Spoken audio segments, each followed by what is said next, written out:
Hello, everybody, and welcome to Riding the Pine, the only show where the hosts will kill themselves without your validation. Seriously, you guys don't realize how close Lou is to burning that whole thing just to the ground. And with me, I have Lou. I bathe in gasoline. I am drenched in gasoline, ready to go. I'm just waiting for a match. One dislike on this video, and I go up in flames.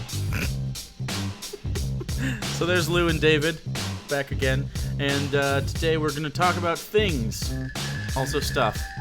And those things are, we're going to look back on the NBA playoffs. Then obviously that will transition directly into where the hell's Kevin Durant going, which will naturally transition into the NBA playoffs.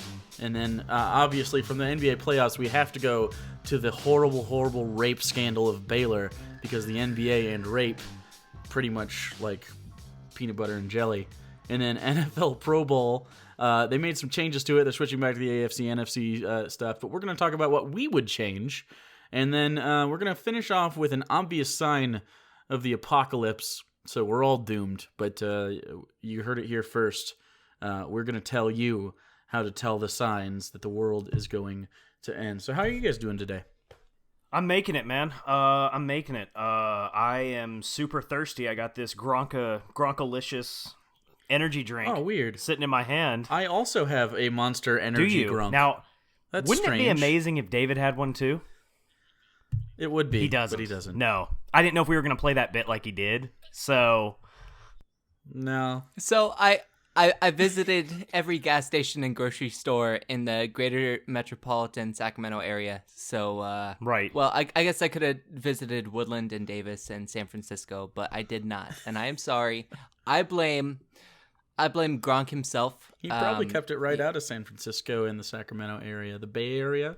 He probably did. He was like, I don't want these holistic fucking, Whole Foods hippies to get any of my shit. They don't deserve it. They can drink their organic strawberry juice and smoke their menthols. They can keep that. I don't think you've ever been to Sacramento. We're Kansas City of the West. We are not California. Why is it a thing? We already had Kansas City and it sucked bad enough. So y'all are Kansas City without barbecue. Why do you exist? We're Kansas City but dirtier. Right. It's large, longer state, Kansas City with a large body of water nearby and a drought. We have more cows. Don't you have a drought? Oh yeah. Yeah. A drought and many Maybe cows. that's what it was. Maybe Gronk is like, I can't send it there. I would only be making fun of them for their drought. So I think we all should crack our respective drinks open, and Here's two to you, Gronk. out of three of those were Gronk. So let's do Gronk.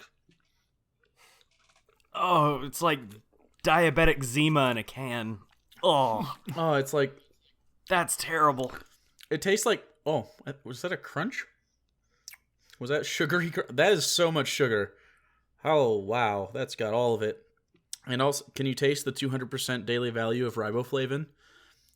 that's what I really... Gotta have that riboflavin. 52 grams of sugar in this fucking can. Wow. Holy shit, Lou, dude. tell me about that gas station attendant's concerns about this drink. Oh, yeah, so I was grabbing mine today, and a girl at the gas station, grabbing mine, that's right. I was grabbing my Gronk, he's mine, and the gas station attendant said, I haven't seen this flavor before. I said, yeah, it's Gronk. She said, does it taste like a football player? Why does it have that on there? It definitely tastes like Gronk sweat Gatorade out of his pores, and then they just distilled it and canned it and put a little carbonated water. It's pretty goddamn, it's almost, I don't want to say salty, but there's something there besides just sugar. Just a bit of Gronk juice squeezed directly from Gronk. It's Gronky. I understand why Gronk went with this flavor, if he even had a say in it, because, oh boy, I feel like he was fucked up at the time. Right, no, he totally poured vodka in it when he tried it. It was like, oh yeah, it'll work. I cannot wait for the Johnny Manziel Monster Energy drink.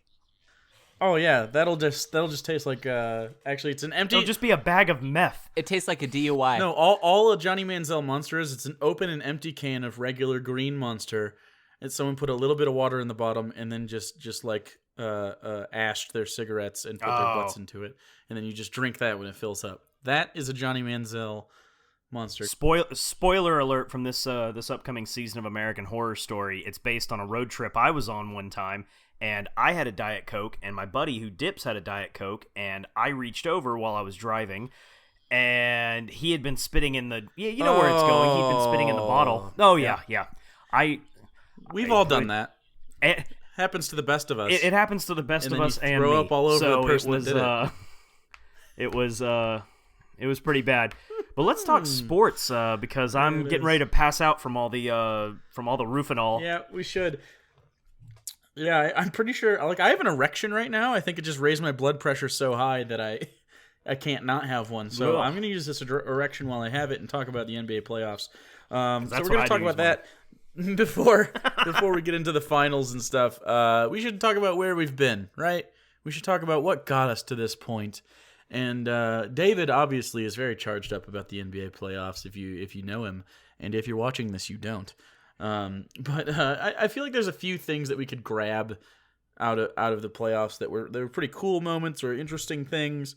David, what's like your number one thing that you took from the playoffs right now? Well, the Oklahoma City Thunder saved the playoffs, which were kind of garbage this year. I talked to Matt Moore of CBS Sports on Twitter the other night, and he was talking about how much the playoffs sucked because there wasn't much competition. And I mean, Chris Paul and Blake Griffin went down, and the East was, which I was so hyped up about. I thought like, the East is so much better this year. The Cavs are gonna have to work, but there's always one person that's excited about the East. Well, I'm glad to know that I met them.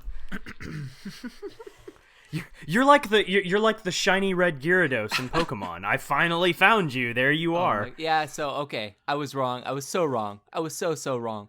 But yeah, and Toronto stole 2 games from the Cavs. And what did I say would happen? The way that the Toronto Raptors would win those games, it would be just the Cavs check out and they just don't care and they get complacent, and that's exactly what happened. Nostrajakis. That was it. And really, when you look at it, and David, you made a great point there. When you look at it, what was let's not use the word best, but most competitive. When you look at the most competitive series from the playoffs this year, it was, and I won't say meaningful, I'll just say competitive, it was Toronto and Miami. That was the one that was the most fun. We didn't know what was going to happen into it. You didn't have very many. I think there was one blowout. I think Game 2 was an absolute blowout. But aside from that, do you mean competitive as far as the individual games themselves were all the individual games? Because I would say the Warriors Thunder was certainly very competitive. And I will disagree with you to high hell on that, because if you look at Warriors Thunder, I understand Games 2, Games 3, Games 5 were all blowouts. So that no, I understand that, but here's the thing with those teams,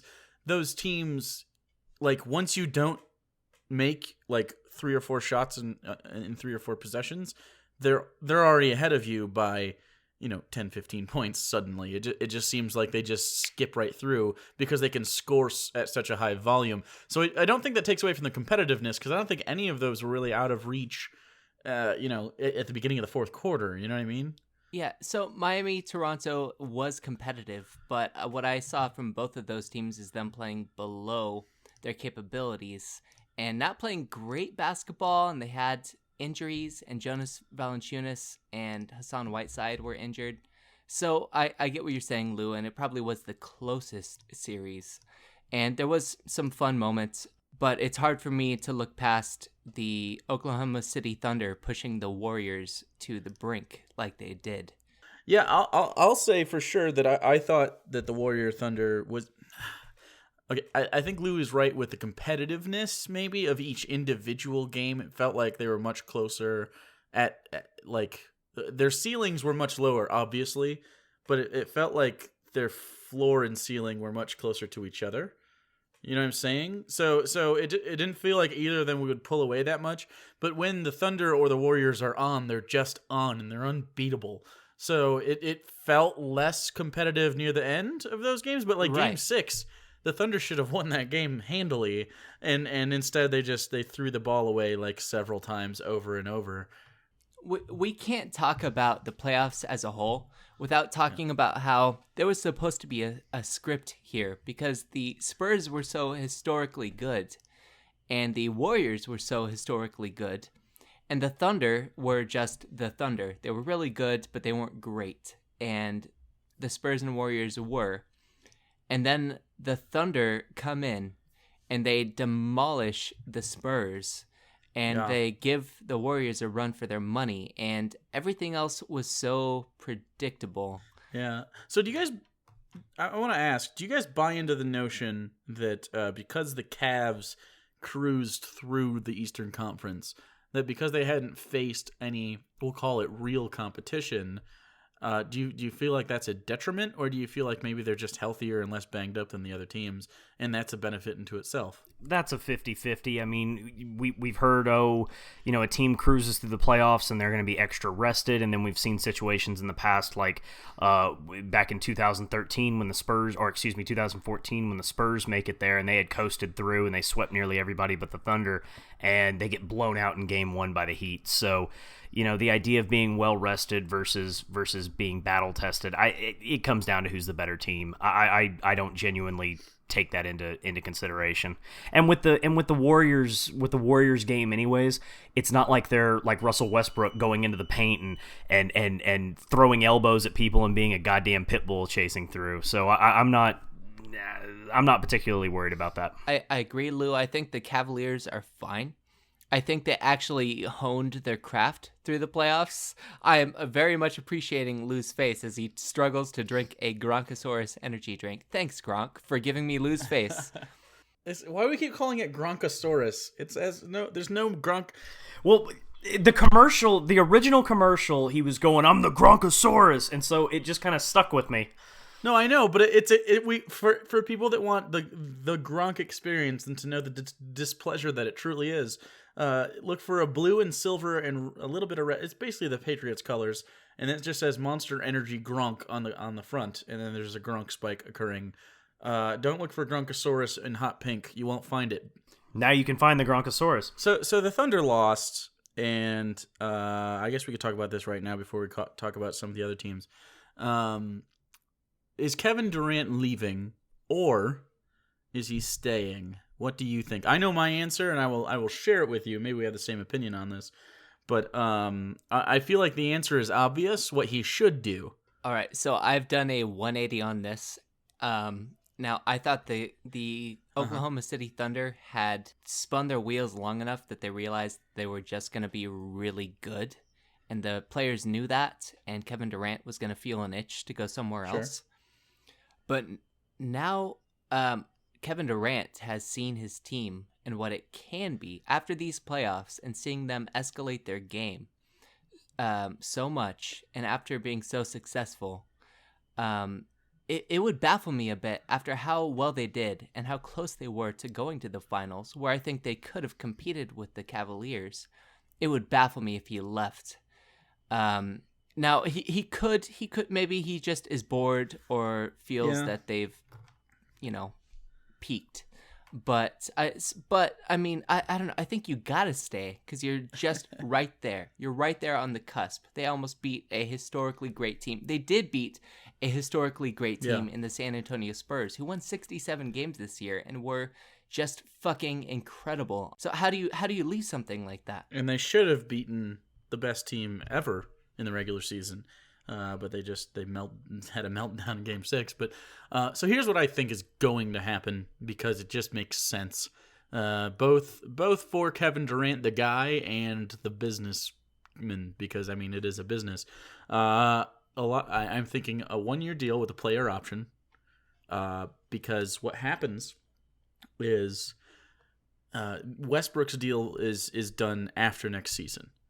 So you'll have both of them as free agents next year if he signs a 1-year +1. And now the +1 is to protect him in case he gets injured again, the foot goes down or whatever, and he can go back onto the market after that, after he collects or something. And it also lets him and Westbrook, who are extremely close, they're like best friends, it lets them kind of discuss it for a year and kind of say, okay, do we want to continue to play together? Should we separate? Whatever. And then this is huge. He can get the most money, obviously, from his home team, because that's just how the system works there. And if he does the 1-year +1, what happens is the cap is going to go up next year, and then it's going to go up again by a whole lot. So the max is like what, 35% of the salary cap or something is the max deal, or maybe it's 25%, something like that. So if he waits 1 year and signs a max deal after that, because let's be fair, he's 27. Is he only He's getting 27? another That's max deal incredible. For sure. That's incredible. He's The only best might be 27. yet to Yeah, I come know. with He's Kevin been in the league Durant. forever. He came out. He came out at when he was 19 years old. I mean, he only played 1 season at Texas, right? So, yeah, the dude should sign a 1 year plus 1 player option, and whatever Westbrook does, I think he will do. If Westbrook decides to leave OKC, I think Durant's probably leaving too and trying to win a championship. If Russ stays, I think he'll stay as well. And they both love OKC, and I mean, you can just see like the owners and even the players. Like they moved to Oklahoma City, 5-6 years ago? Not maybe 7. And after that, the entire city has had an economic boom around this team. And Kevin Durant has been one of the guys as a part of that. Like, he's super proud of the stuff they've done in that community. And you know how he is. He's a sentimental dude. He thinks a lot, and he's pretty well spoken. I mean, he has that famous "You the real MVP" speech.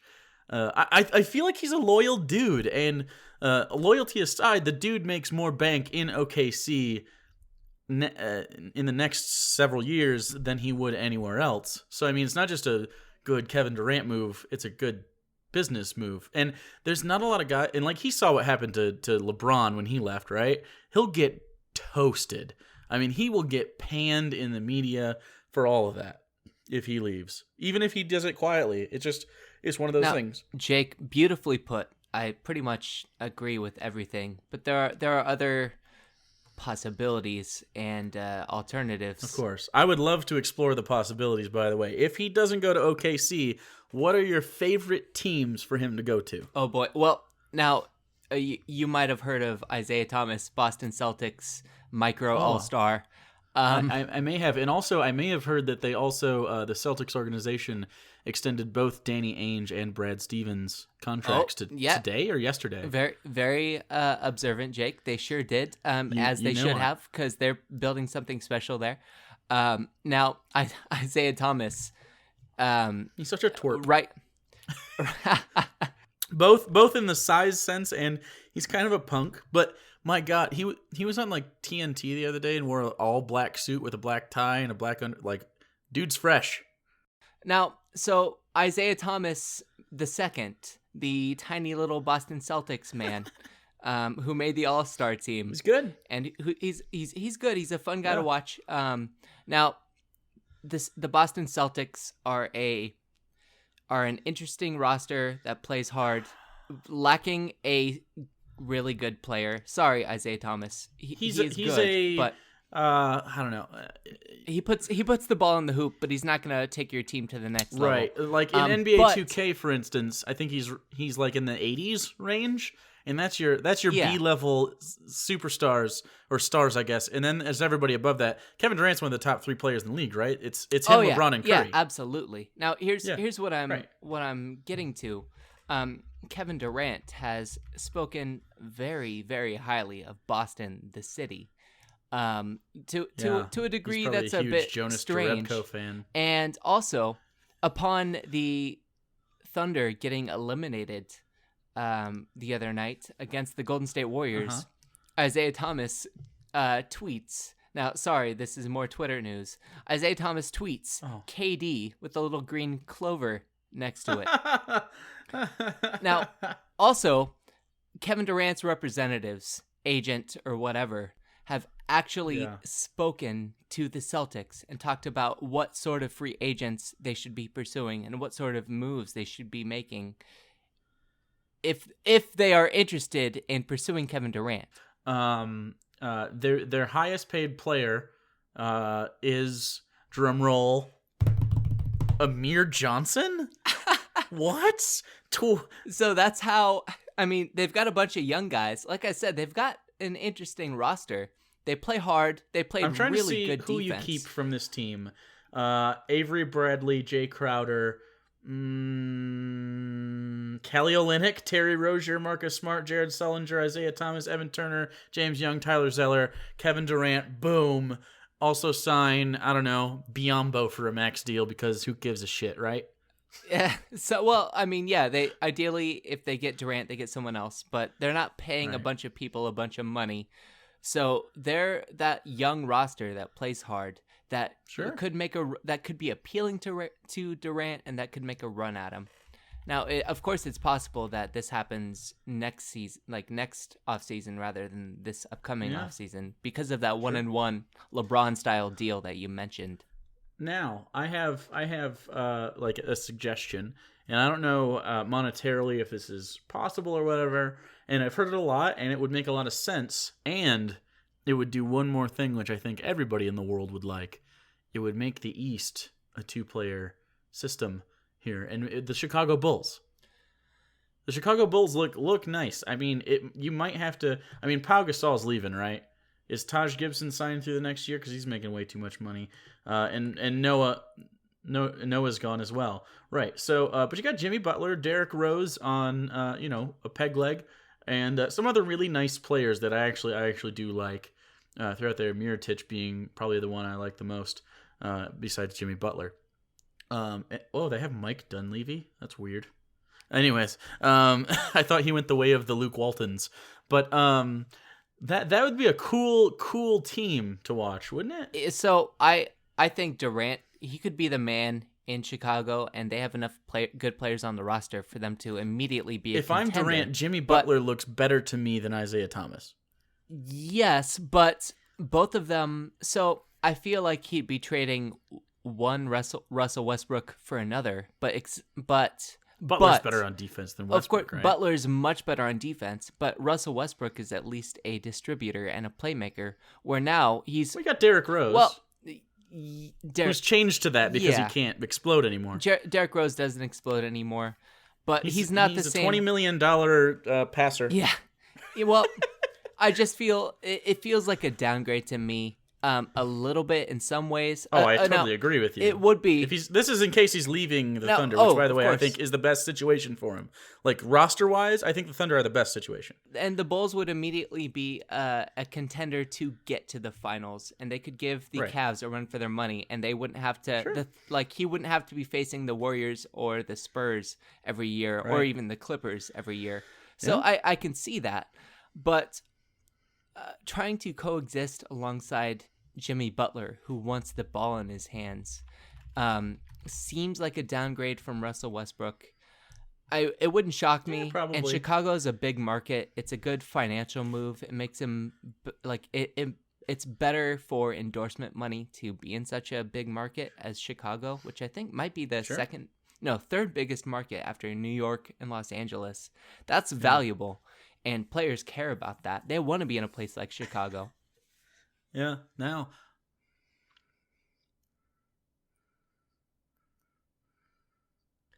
Oh. Right, I know. But that said, the best financial situation is still in OKC for him. Now, hear me out. Hear me out. This is my dark horse, not really a shot in hell, but god damn would they be fun to watch team. Minnesota Timberwolves. Look at that team. I mean, you got Andrew Wiggins, Karl Anthony Towns, Ricky Rubio, Niko Pekovic, Shabazz Muhammad, which is meh, but you got Tyus Jones, and you got my favorite name to say out loud, Giorgio Dieng, who is a black guy and not a Chinese guy, even though he inflected like a Chinaman. The thing you forgot to mention is Tom Thibodeau, who could make a team good in his sleep. Right. At least on defense. We'll see about the offense. But well, can you think about that, though? I mean, Karl Anthony Towns might be the best center in the league next year. I don't doubt it. He was up there this year. He would have been my vote for Wiggins is a All-NBA nice player. I completely agree. And they still have Wiggins and Towns. I mean, Towns is going to have 3 years. Wiggins is going to have 2 years left on his team option. Of course, Rubio's still there. Sorry, Tayshaun and Kevin Garnett. I think your time is done there. But still, like, they have a nice and Zach LaVine, who can just dunk on everyone. And you know how much KD gets along with UCLA grads, and there's 2 of them on this team. So, well, Jake, I think that's a wonderful thing to think about, and it would be really fun. I think it's a crazy long shot, but The Right. Timberwolves would look for maybe they'd go from maybe going for like the 6th to the 8th seed to probably being one of the best teams in the West. Second, yeah. But Oh also, man, they'd be one of the best teams immediately. But honestly, I think Minnesota should go for one of those guys and then try to get to a bigger market. You have to try. Go back to Seattle. Can you imagine that? Oh my God, I love this wishful thinking. This is nice. I know. I wish Seattle's never happening. Well, it probably should, but I mean, God, Jake. Don't you? I'm sorry, but don't you dare even mention that in this conversation, Lou. I'm hanging on to my Kings. I will bite and scratch. Maybe if Boogie Cousins wouldn't put eyeliner on, we would go. It looks like he has eyeliner on every time I watch him play. Could be from the tears. No, he just has gorgeous lashes, just like you, Jake. You look like you have eyeliner on, but that's just your luscious eyes. You're welcome. I know. Anyways. So Lou, did you want to add to any teams that you think maybe KD ends up on, or is that kind of the end of it? He's probably staying in OKC. Let's be real, at least for a year. But well, first of all, which teams are really interested in pursuing Durant and actually think they have a realistic chance, or at least like they think he won't just laugh at them for trying? Can you imagine if he went to Detroit on conditions of trading Reggie Jackson? I mean, if the Kings send Kevin Durant an email, he's going to laugh and delete it. Email. Now, but there are teams. There are teams in big there are teams in big markets or with good rosters that can offer Kevin Durant something enticing. It's always Miami. Now, Miami gets brought up a lot because is Kevin Durant going to pull a LeBron exactly though? Like, is he going to do exactly what LeBron did? Come on. I don't think it's in his head like, well, I can't do this because LeBron did this. I think he looks at the roster and he looks at the city and he listens to Pat Riley, who has so much sway over NBA players. Pat Riley is a star whisperer. Now, I don't think he goes there, but I think it's one of the places that you have to pay attention to in a conversation like this. If I'm an NBA player, and I almost made it, man. I just didn't. I wanted to focus on my family. But I think you got to listen to offers from any team, no matter where they're at, because you're the best player available this season. But I mean, I don't think only big markets are where Durant would go. He's played in OKC his whole career. And well, I guess Seattle once, but like it's not like he's a big market guy. He made that place a good market to play basketball. You know what I'm saying? Yeah, I mean the smart decision for him is obviously to stay in OKC for one more year. See what Russ is going to do. First of all, I mean if we're talking about money, he's going to make the absolute most money there. Obviously, they can keep him. Sign a 1 year. Sign one of these. Sign the LeBron deal. Sign the 2 year with the 1 year player option. Let him opt out. As far as where he would go, where he could be a major contributor. I mean, he'd be a major contributor anywhere.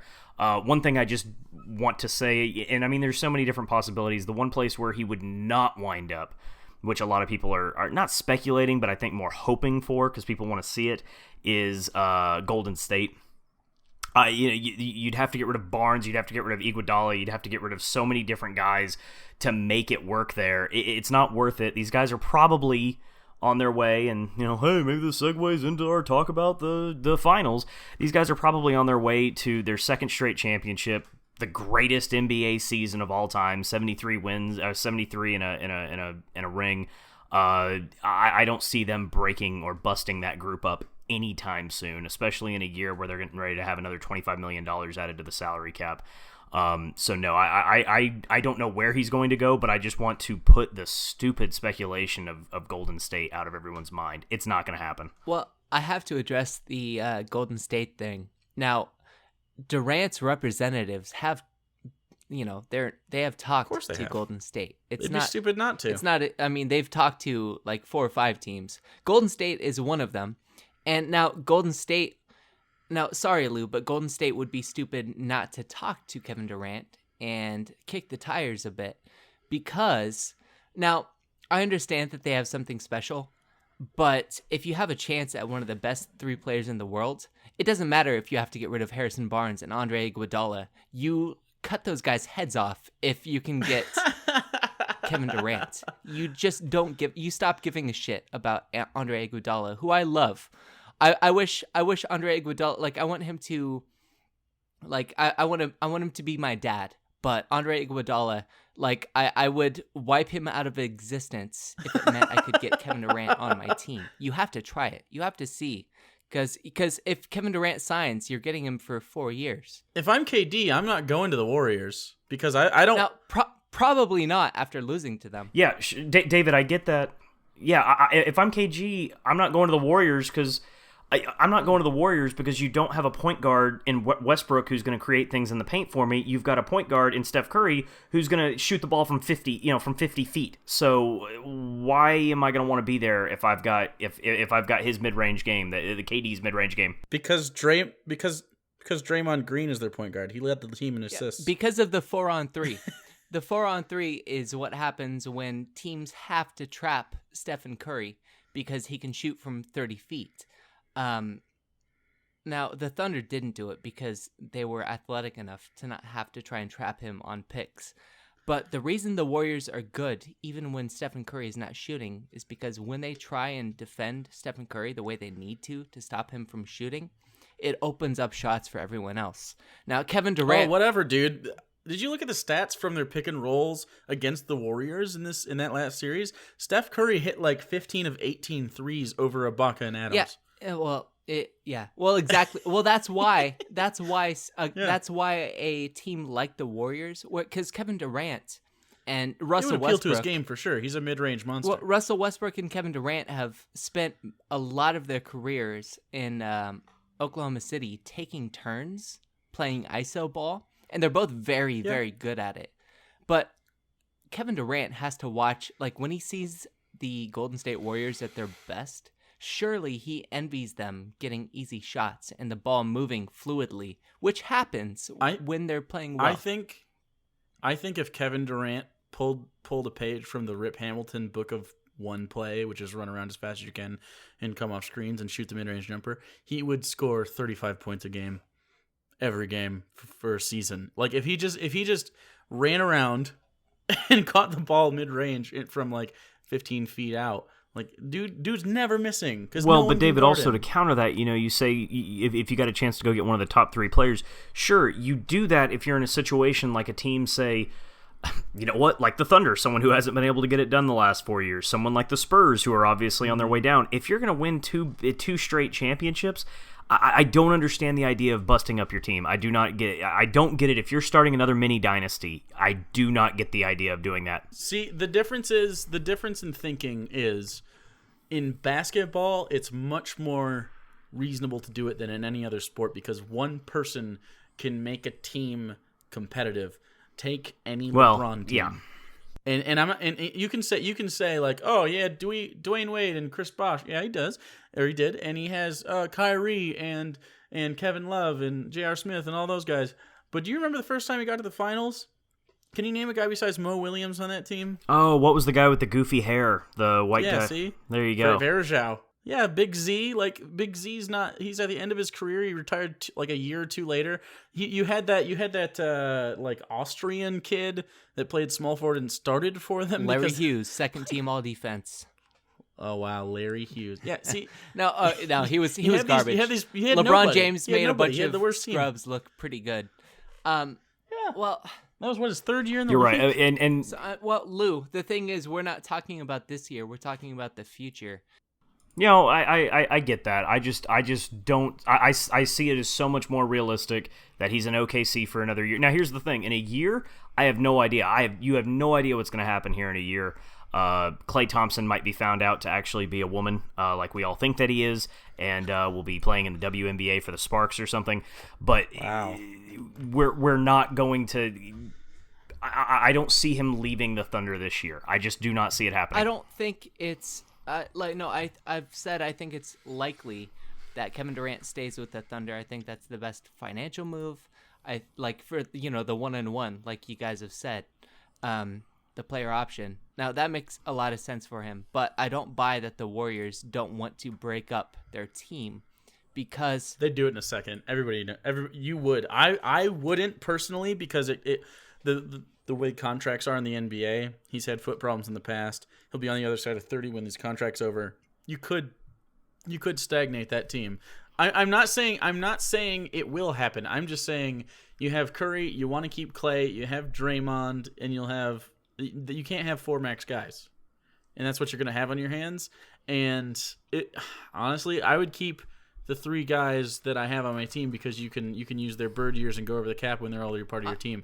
So, I'm sorry, like Kevin Durant, like now Clay, I love Clay, and he probably he got all defense votes this year. He's great. He's an all-star. But shit, like Steph Curry has injury history of his own. I agree. Now Klay Thompson is a max guy. Kevin Durant is a max guy. The difference is Klay Thompson might be a top 15 player. Kevin Durant's one of the best 3 players in the world. If you have to choose between Klay Thompson and Kevin Durant, you murder Klay Thompson. Well, right, and I guess really the another way to put that is Kevin Durant is a max player that's severely underpaid, whereas Klay Thompson is going to be a max player who's not severely, but is definitely going to be overpaid for sure. Yeah, and that's just the way the market goes. That's just the way the market of the NBA is set up. The top guys are always going to be held down. Yeah, thank you for repeating exactly what I just said with more words. Were there any other moving away from the Kevin Durant topic because we've beaten that shit to death? Were there any other moments in the playoffs that you thought were just either really cool or interesting or maybe drama filled? Because I only have one that really stuck out to me because most of the rest of the playoffs were kind of benign to me. But do you guys have anything? I think kind of the end. Maybe not end of an era, but definitely a transition into a new chapter for the Spurs.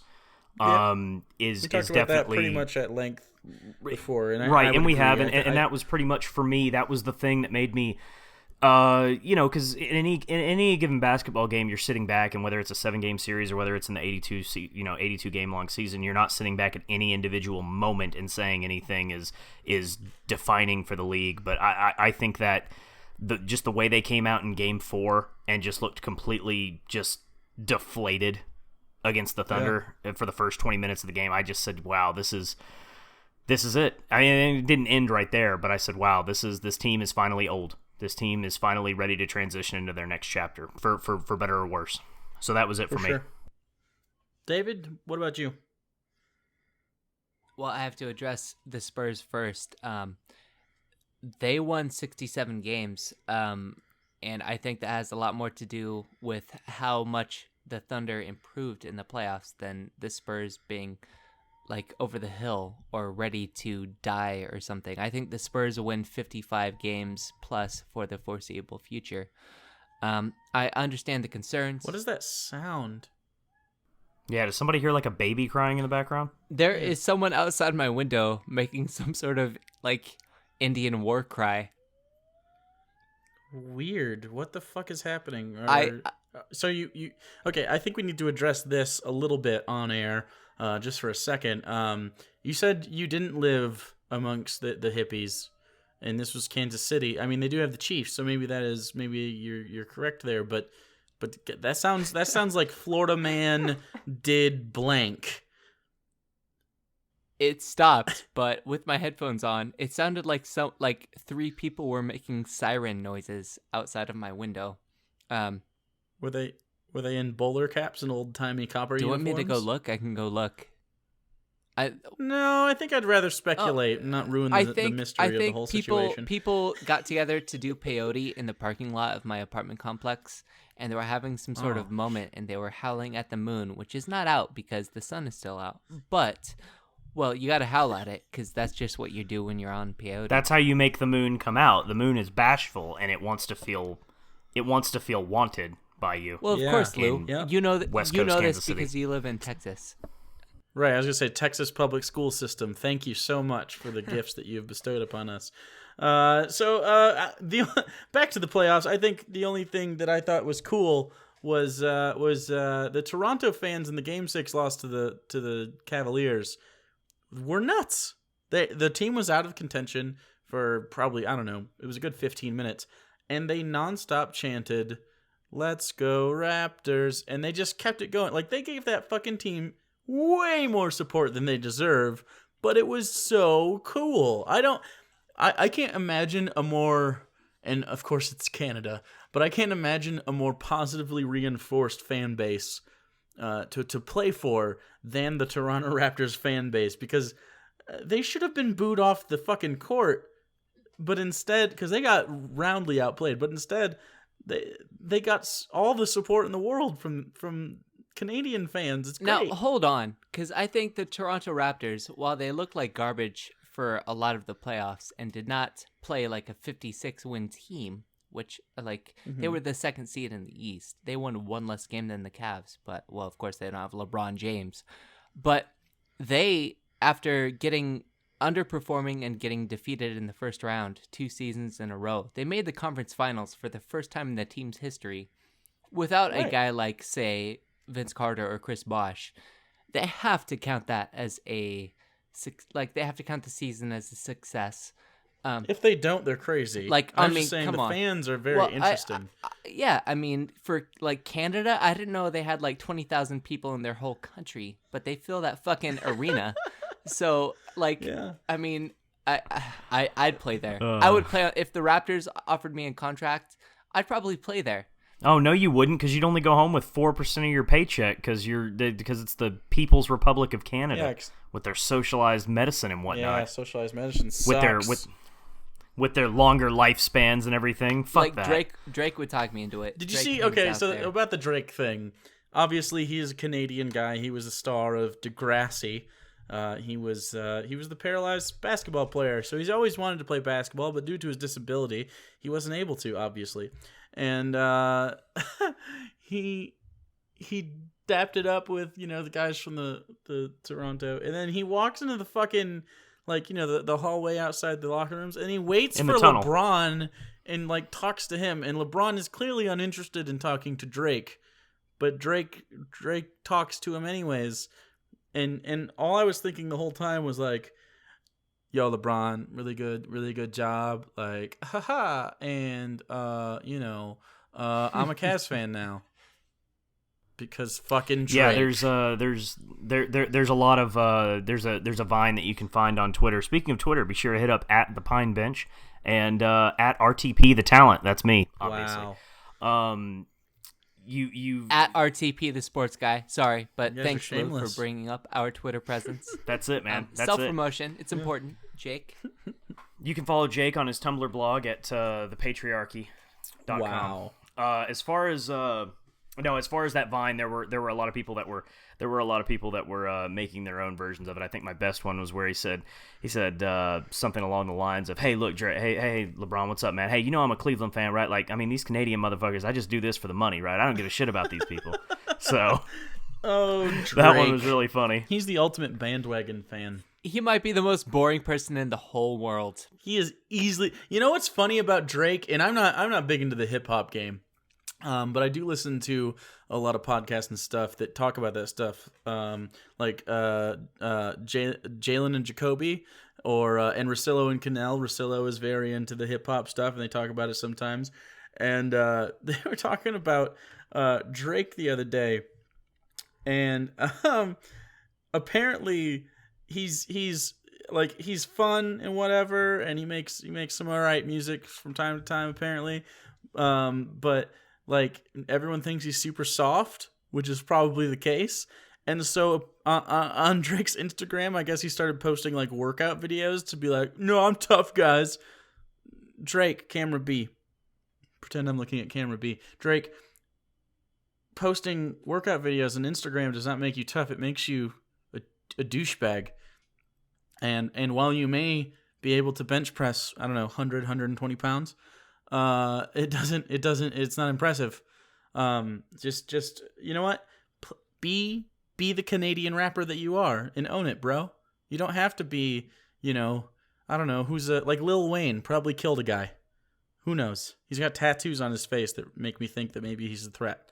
So You don't need to be Birdman, bro. You just need to be the Canadian guy. But no, as far as him being a bandwagon fan, I didn't know who Drake was because I'm super white and ultra lame. I didn't know who he was back in 2012, 2013, back when Manziel was still at A&M.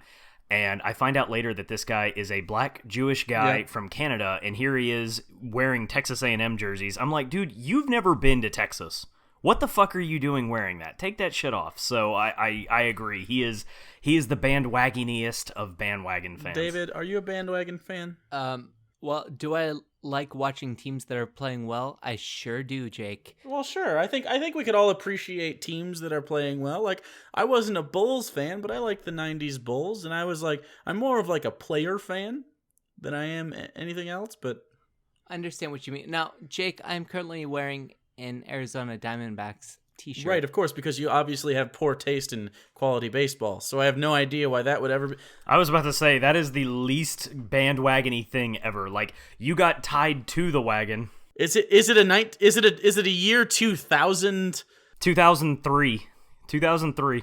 Let me see the logo on it. Does it have the little? No, it's a red one. That's Oh, not it's a red one? 2003. Oh, no. My point is, I've been a San Francisco Giants fan my entire life. I have so much Well, San that Francisco must be gear. easy. Now, the Diamondbacks are explains in a the lot. same division as the San Francisco Giants, but I wear this Diamondback shirt because I own it and because it is cool, I guess. And so that's it. I just don't give a shit. So, do I fault Drake for wearing a Texas A&M shirt? There's a difference between wearing a Texas A&M shirt and going to an Aggies game and meeting up with Johnny Manziel and trying to be cool and doing all, and having a jersey and being seen on the sidelines of all these games. Bro, that's different. If you went to a fucking Giants game, are you wearing that shirt even if they're not playing the Diamondbacks? Of course you're not. I might just because you said that, but you would never have done it before that because you are a reasonable person.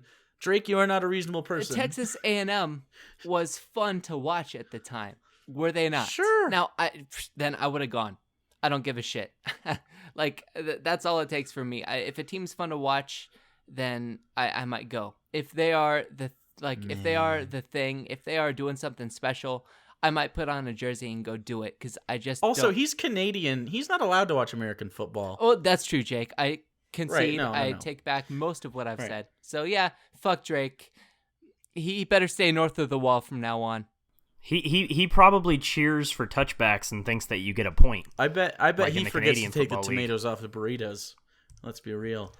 So moving forward and skipping over the part where we talk about the child abuse associated with burritos. The NBA Finals are coming up. Did you guys know that? Isn't that amazing? So June 2nd, the day after or the day before this came out actually. So that's how editing works.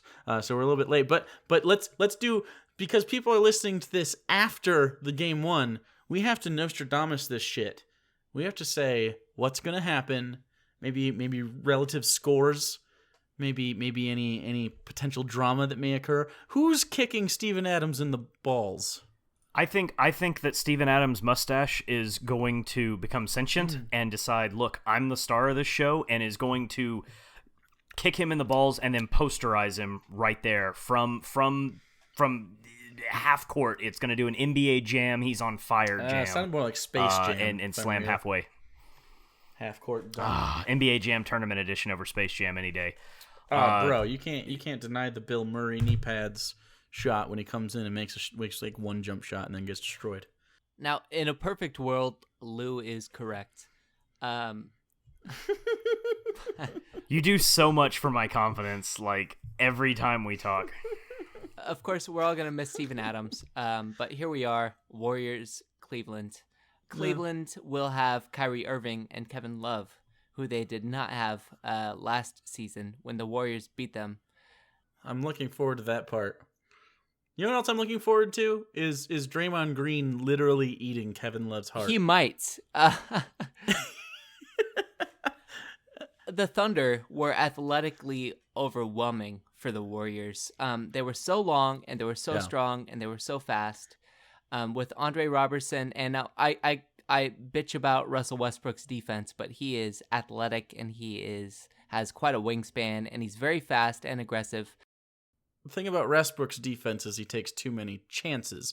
It's not that he's bad when he tries to play defense. It's that sometimes he's like, I could fucking steal that ball. I'm going to go steal that ball. Look, there's a ball. I'm going to steal it. And then he fucking bulldogs towards it and misses, and then someone gets a layup.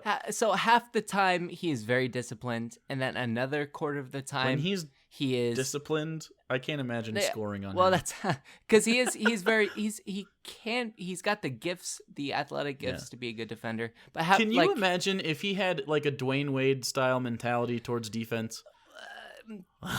I can't. The dude would block every shot in the world. I was about to say, I can't imagine Christ coming back and deciding, you know what I'm going to do? I'm going to play ball. Well, there were like videos from these playoffs of Westbrook like just getting distracted and watching possession. Like he'll like forget, I better go help on defense. He'll just forget and he'll watch a possession. And like, God damn it, Russell Westbrook.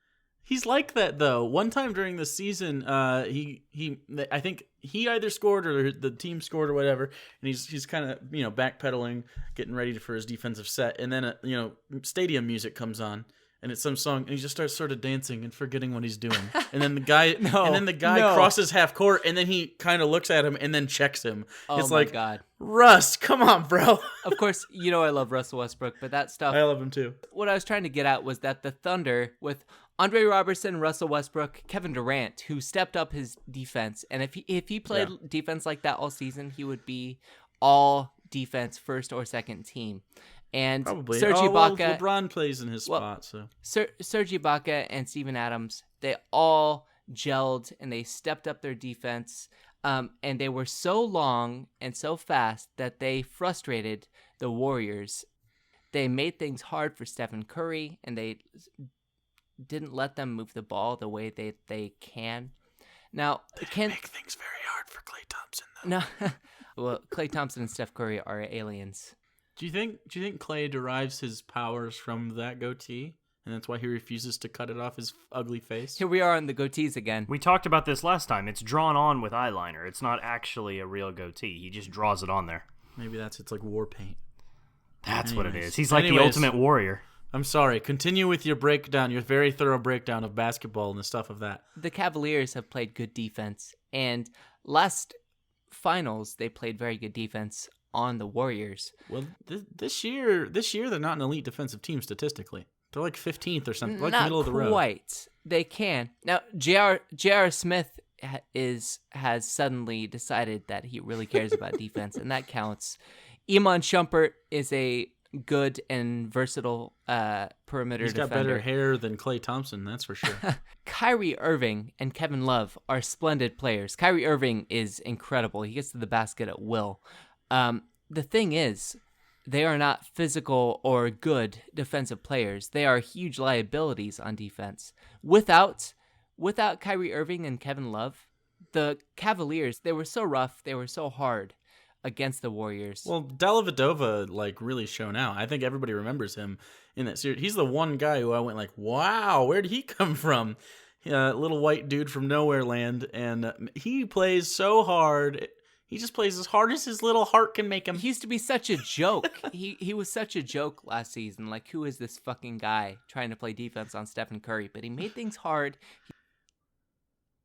Now we have Kyrie Irving, who I think is brilliant, of course. But I think the Cavaliers now have a much better offense than they were capable of. So Klay's guarding Kyrie, right? Like, you're not making Steph guard Kyrie. But then who guards JR? So I think matchup-wise, finally Steph's going to have to play defense in this one. Like, pretty much he just followed Roberson around after they readjusted to the Thunder. So they don't really have that guy on their starting lineup, do they? He's not guarding the center. Often teams will do that these days. You hide one of your guards on a center if he can't score the ball. Like, if he can't catch the ball in the post and make a post move, you hide your guard there. Oh, well then I'm beating then I'm giving the ball to the center, whoever it is, and I'm backing Steph Curry down and breaking him. with the biggest man on our team every possession until he dies. With guys like Draymond Green and Andre Iguodala as help defenders, that's less damaging than you. I don't think you can hide Steph this whole series though, man. Because all you got to do is run one pick and roll with Kyrie on the top, and now you gotta bring Steph out. You have to.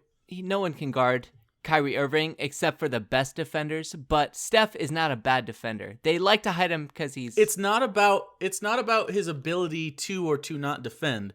It's about the energy he has to expend while doing so. That's the important part, because you got to go at Steph on offense, and then you have to make him guard you on defense, gas him out, and that's how you beat Steph Curry. Because he's very well conditioned, but he's not a robot as much as we might think he is sometimes. But you got to go at him, and you got to get him in situations where he's got to guard LeBron, and you got to back him down with LeBron. That's or you got to very make true. Kyrie take him on the nice side. You have to do that's these true. situations. I'll concede that. You're probably right. The thing is, that's why they have Klay Thompson though, and Steph Curry. You put on, I don't know, J.R. Smith and Iman Shumpert or whoever.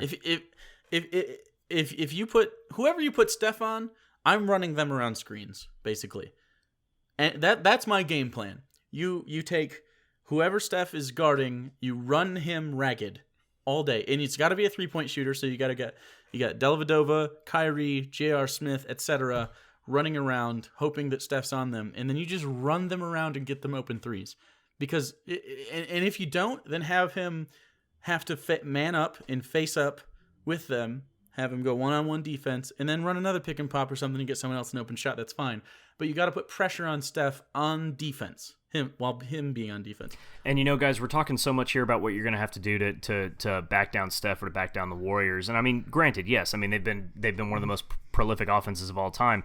But everybody seems to have forgotten what the Cavs have done so far this year in the playoffs. Offensively, has been they're playing Warriors ball better than the Warriors. They have been historic. I mean, you just take a look at it. If I told you the numbers 44% from three and 40% from three, and I told you one was the Cavs and one was the Warriors, you'd say, oh, the Warriors are shooting 44 from three.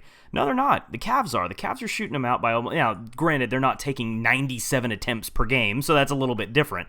Sure. But no, the Cavs have led in points so far this season. In fact, they're the second best what do you call it, winning margin. No, they have the second best margin of victory in history. The only team better was the 1985 Lakers by 2 more points per game than them. So they have completely dominated on their side on the playoffs. Granted, they haven't played a team that can score in bunches the way the Warriors do. Truth be told, in this matchup, I can't see anything positively, like you just mentioned, on defense for the Warriors, whoever you've got. So basically, you're saying Kyrie Irving's going to score 97 points a game. No. I think he has to assert himself. Right. I don't think you want Kyrie trying to score 97 points because no one else is involved. You got to get Kevin Love not to be just shooting corner threes, right. Because. But that does help keep Draymond out. But they've done such a good job of it this postseason, though, and that's what you're going to. Totally agree. And that's what you're going to have to do to keep up with the Warriors. You're not going to stop the Warriors. You're going to hopefully slow them down. You're going to hopefully get Steph and Klay to take a couple of ill-advised shots, so that you get a couple of turnovers in the paint. You get a couple of defensive rebounds, so that you get them on a stretch where you can go up against them. But they're going to have stretches where they're going to go 12-3 against you or 12-5 against you. You're going to have to shoot threes. And so, no, to say that Love is going to have to do more than that, I think Love is just going to have to do more of that, is a better way to put it, because you're going to have to keep up with him. All Love's got to do is keep Andrew Bogut in single-digit rebounds. That's his job on defense. Keep Bogut, because Bogut's not going to score a ton of points. I mean, he might have one game. And I think Tristan Thompson's going to be the guy that's running around with Draymond, but go for it. The Warriors, we have not seen them be the team that they were in the regular season. They either had Steph they had injured, sparks of it, though. or they had a Thunder team that were unreal on defense and playing a brand of defense that I've not seen before, with their length and athleticism and discipline and ferocity. Now, I don't think the Cavaliers have the same gear on defense. They don't have the length and the athleticism that the Thunder had. Now, the Warriors possibly could play the way they did in the regular season, and just shoot the Cavaliers out of the building, because they don't have guys like Steven Adams and Serge Ibaka to track Stephen Curry on the perimeter on a switch. I think because he's not having statistically the best season in the world, we forget Tristan Thompson is a really amazing defender. And also LeBron is still out there, and he plays both sides of the ball really hard in the playoffs. Obviously not in the regular season. That's true. Like LeBron is an elite defender at all times. And you still have Dellavedova, who is a very good defender. Like, he's just one of those effort guys. He's basically white Andre Iguodala at this point. He just kind of does the thing. He's not quite as athletic, but he's just a bulldog, man. And he always has that look on his face, like, I'm trying really hard, guys. Like, everybody pep up. Like, but yeah, but Channing Frye, huge difference. Channing Frye makes all the difference for this team, and I think he's the reason, which is surprising because he's such a role player, and also Richard Jefferson's been playing well. It's a very, very good matchup all the way. In the East playoffs, you can have Channing Frye, Kevin Love, and Tristan Thompson on the floor together, and you can be good. You can survive. Now, against the Warriors, I don't think they'll run that set. No, they won't. But they did a bit in the East, and they shot the lights out, and it didn't matter because you were playing teams like Channing Frye. Channing Frye comes into the game during that lineup of death because you counter with the same lineup. He's long enough. He's long, but he's not a like, I get that he's long and he's not non-athletic, but he's not It's better than Kevin Love. Yeah, probably. The thing is, I think the Warriors have a chance to play like they did during the regular season against this Cavs defense. Yeah, with Kevin Love and Kyrie Irving on the floor, who, God bless them, they both can try hard. And Kyrie Irving, game 1 last year before he got injured, Kyrie Irving played tough on Stephen Curry. He did really well better in than game you one, think yeah. that Kyrie Irving has.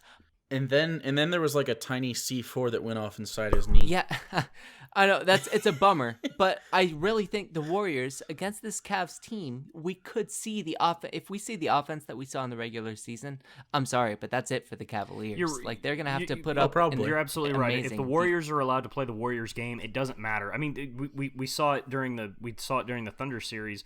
The Thunder outplayed the Warriors in every imaginable statistical possibility except for the mathematical proof that is 3's bigger than 2. And when they're shooting like that, the words of wisdom from Lou, 3 is bigger than 2. It's a mathematical fact. Mm-hmm. And if the Warriors are allowed to play that game, the Cavs won't be able to shoot enough to keep up with them. If the Warriors are able to do that. All you got to do is beat them 4 times in 7 games, which obviously is a monumental feat in and of itself, but the Cavs are the best ones suited for it of any of the teams in the NBA. I think. Well, you're shaking your head, but you just got done talking about how bad Russell Westbrook is on defense from time to time, and that's 50% of the plays. If you have Kyrie from Game 1 from last year, you have LeBron James with a fucking just a fire in his belly like I've never seen him have, and he plays hard all the time in the playoffs again. Very important that we mention that, otherwise people are going to send me 57 vines of him just watching James Harden run by for a finger roll. But the Euro steps by, he doesn't run by. I don't think it's as bad of a matchup because all you have to do against the Warriors to have a good chance. This isn't an automatic win because there's no automatic wins against that team. Or the Cavaliers for that matter. You have to make one of the Splash Brothers inefficient. That's all you have to do. You can't. You have to under 40% from 3 and under 50% overall. That's what you do. And I think Klay Thompson's the guy that's going to get the inefficiency because Steph is kind of. They don't really have the Cavs aren't really suited to guard him. But I think if you put LeBron on Klay, it's kind of not going to go well for Klay. You know what I mean? Like, Klay's still going to get some points. He might have 15, but he's not going to have 35. And he's not going to be, and he might be still missing these shots from 3. And also J.R. Smith, again, you said it, he's starting to play defense suddenly, and that's weird. And I'm sure all of his New York Knicks teams and the Nuggets teams would have really liked that. But it just didn't work out until this time. So Melo and Stoudemire are sitting there like, what in the fuck, man? Do you think Amari still wears his goggles at home? I thought those were well, he has a different pair. He has his Well, he has his playing and driving goggles, and then he has his reading goggles, and those ones are for a little bit different setup. Those are his bifocal goggles. I just wanted to give you guys an update an hour into this podcast. I have not finished this monster. Respect yourself, Jake. Dump it out. I'm trying.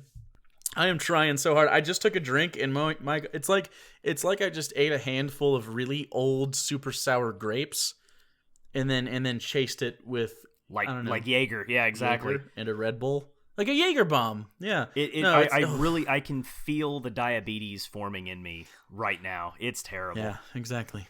Anyways, back to David. Boy, before we get off Cavs and Warriors. Yes? Oh, damn. I'm so sorry. I will never stop talking about it. Now, so last year the Cavs, how did they make things hard on the Warriors? By muscling them with Timofey Mozgov and Tristan Thompson, which they did not play Mozgov. The Cavs did not play Mozgov in these playoffs. How were the Cavs so successful in these playoffs? They lit everything up with 3-pointers, which is not what they did against the Warriors last season. Well, they tried to outshoot teams this playoffs, and they did. Can you do that against the Warriors? And they did it better than the Warriors did it. And I'm just saying, all they have to do is take one of the Splash Brothers out and keep playing like they're playing, and they're going to destroy this team. The Cavs shoot well and the Warriors shoot poorly, then the Cavs win. That's it. So, I mean, of course, we'll see. That could happen. But, I mean, the Warriors are the Warriors. I think defensively, the Cavs have better matchups basically because of LeBron. I feel like he tips the scales. Like Andre Iguodala, really nice player. Let's be real. But LeBron can score on whoever he wants, whenever he wants. Kyrie can't be stopped. Kyrie can't be stopped by Steph. If they put Clay on him, that's cool. But that leaves J.R. Smith or whoever else open. And now you got Draymond Green running around trying to catch Kevin Love and all these guys shooting threes. And then if Tristan Thompson out rebounds Bogut, I think you're good. So I'm not heavy on the Cavs. I'm just not as heavy on the Warriors in this particular series because the Cavs last year gave them the business and were down 2 starters. So, I mean... True. Well, that's what I almost like... this is a crazy thing to say, but I really think, like, this is bonkers. You're not going to say it. They're better off without the 2 of them on the floor together against the Warriors, specifically. They played such a different brand of basketball that worked against the Warriors. With Kevin Love and Kyrie Irving, they're going to be playing the Warriors game, and guess what? The Warriors are better at it. Not this year so far. I mean, regular season, yes, but not in the playoffs so far. And I think we can all agree that the West was a tougher road, but they weren't really challenged until this last series. You know what I mean? So again, the Thunder have this length and this athleticism that I don't think. I totally get that. Yeah. Of course, again, the Cavaliers were excellent these playoffs, and they could win. It could happen. They have LeBron James. I mean, fuck, LeBron James can win a playoff series. 6 straight finals, and you know who else has 6 straight finals? Oh fuck, James Jones. Oh my god, he's been tagging along. He's been like, "Oh my god, LeBron, will you take me with you?" And LeBron's like, "Fuck, you're still here." Is he this generation's Robert Ory? No, he's not. No, you know what? Robert Ory contributed. Never mind. Robert Ory won games for all the teams he was a part of. I mean, he's Big Shot Bob. He's the guy. In the sense that he was constantly on those good teams, is what I meant. In the sense that he was constantly making his way. Like that's the only connection. Robert Ory, way better player. I would take Robert Ory today over James Jones 3 years ago. So now, before we get off Cavs Warriors, I need the predictions. Like, what do you guys think? My prediction is Cavs in 7. It's gonna go full 7. Wow. I think it's either 6 or 7. If it's 6, the Warriors are gonna win. I think because it just means that it's too heavy-handed. I feel like the Cavs are not gonna dominate, and if anyone dominates, the Warriors will. But I feel like they're gonna play them because Tyronn Lue is coaching the shit out of that team. Right. And Steve Kerr hasn't really had to make that many changes. He changed the lineup one time in the last series. And they should have lost Game 6. So, I mean, I don't know. I feel like the coaching edge goes to Lue, and the best player on the planet is on the Cavs, even though, Steph is great, but he's not the best player overall in the NBA. He's just the best on offense, for sure. And he's a very good defensive player, but he's not LeBron. And if they can do what I said, if they make one of the Splash Brothers inefficient and they play their asses off, and LeBron's got to carry. Like he can't be deferring as much as he has been. He's got to be LeBron in the finals. I think they'll take him to 7. I share the sentiment that Jake said there, where if it goes to 7, basically the shorter this series goes, the more it favors the Warriors. If this series can get stretched out to 6 or 7, I think the Cavs have a shot.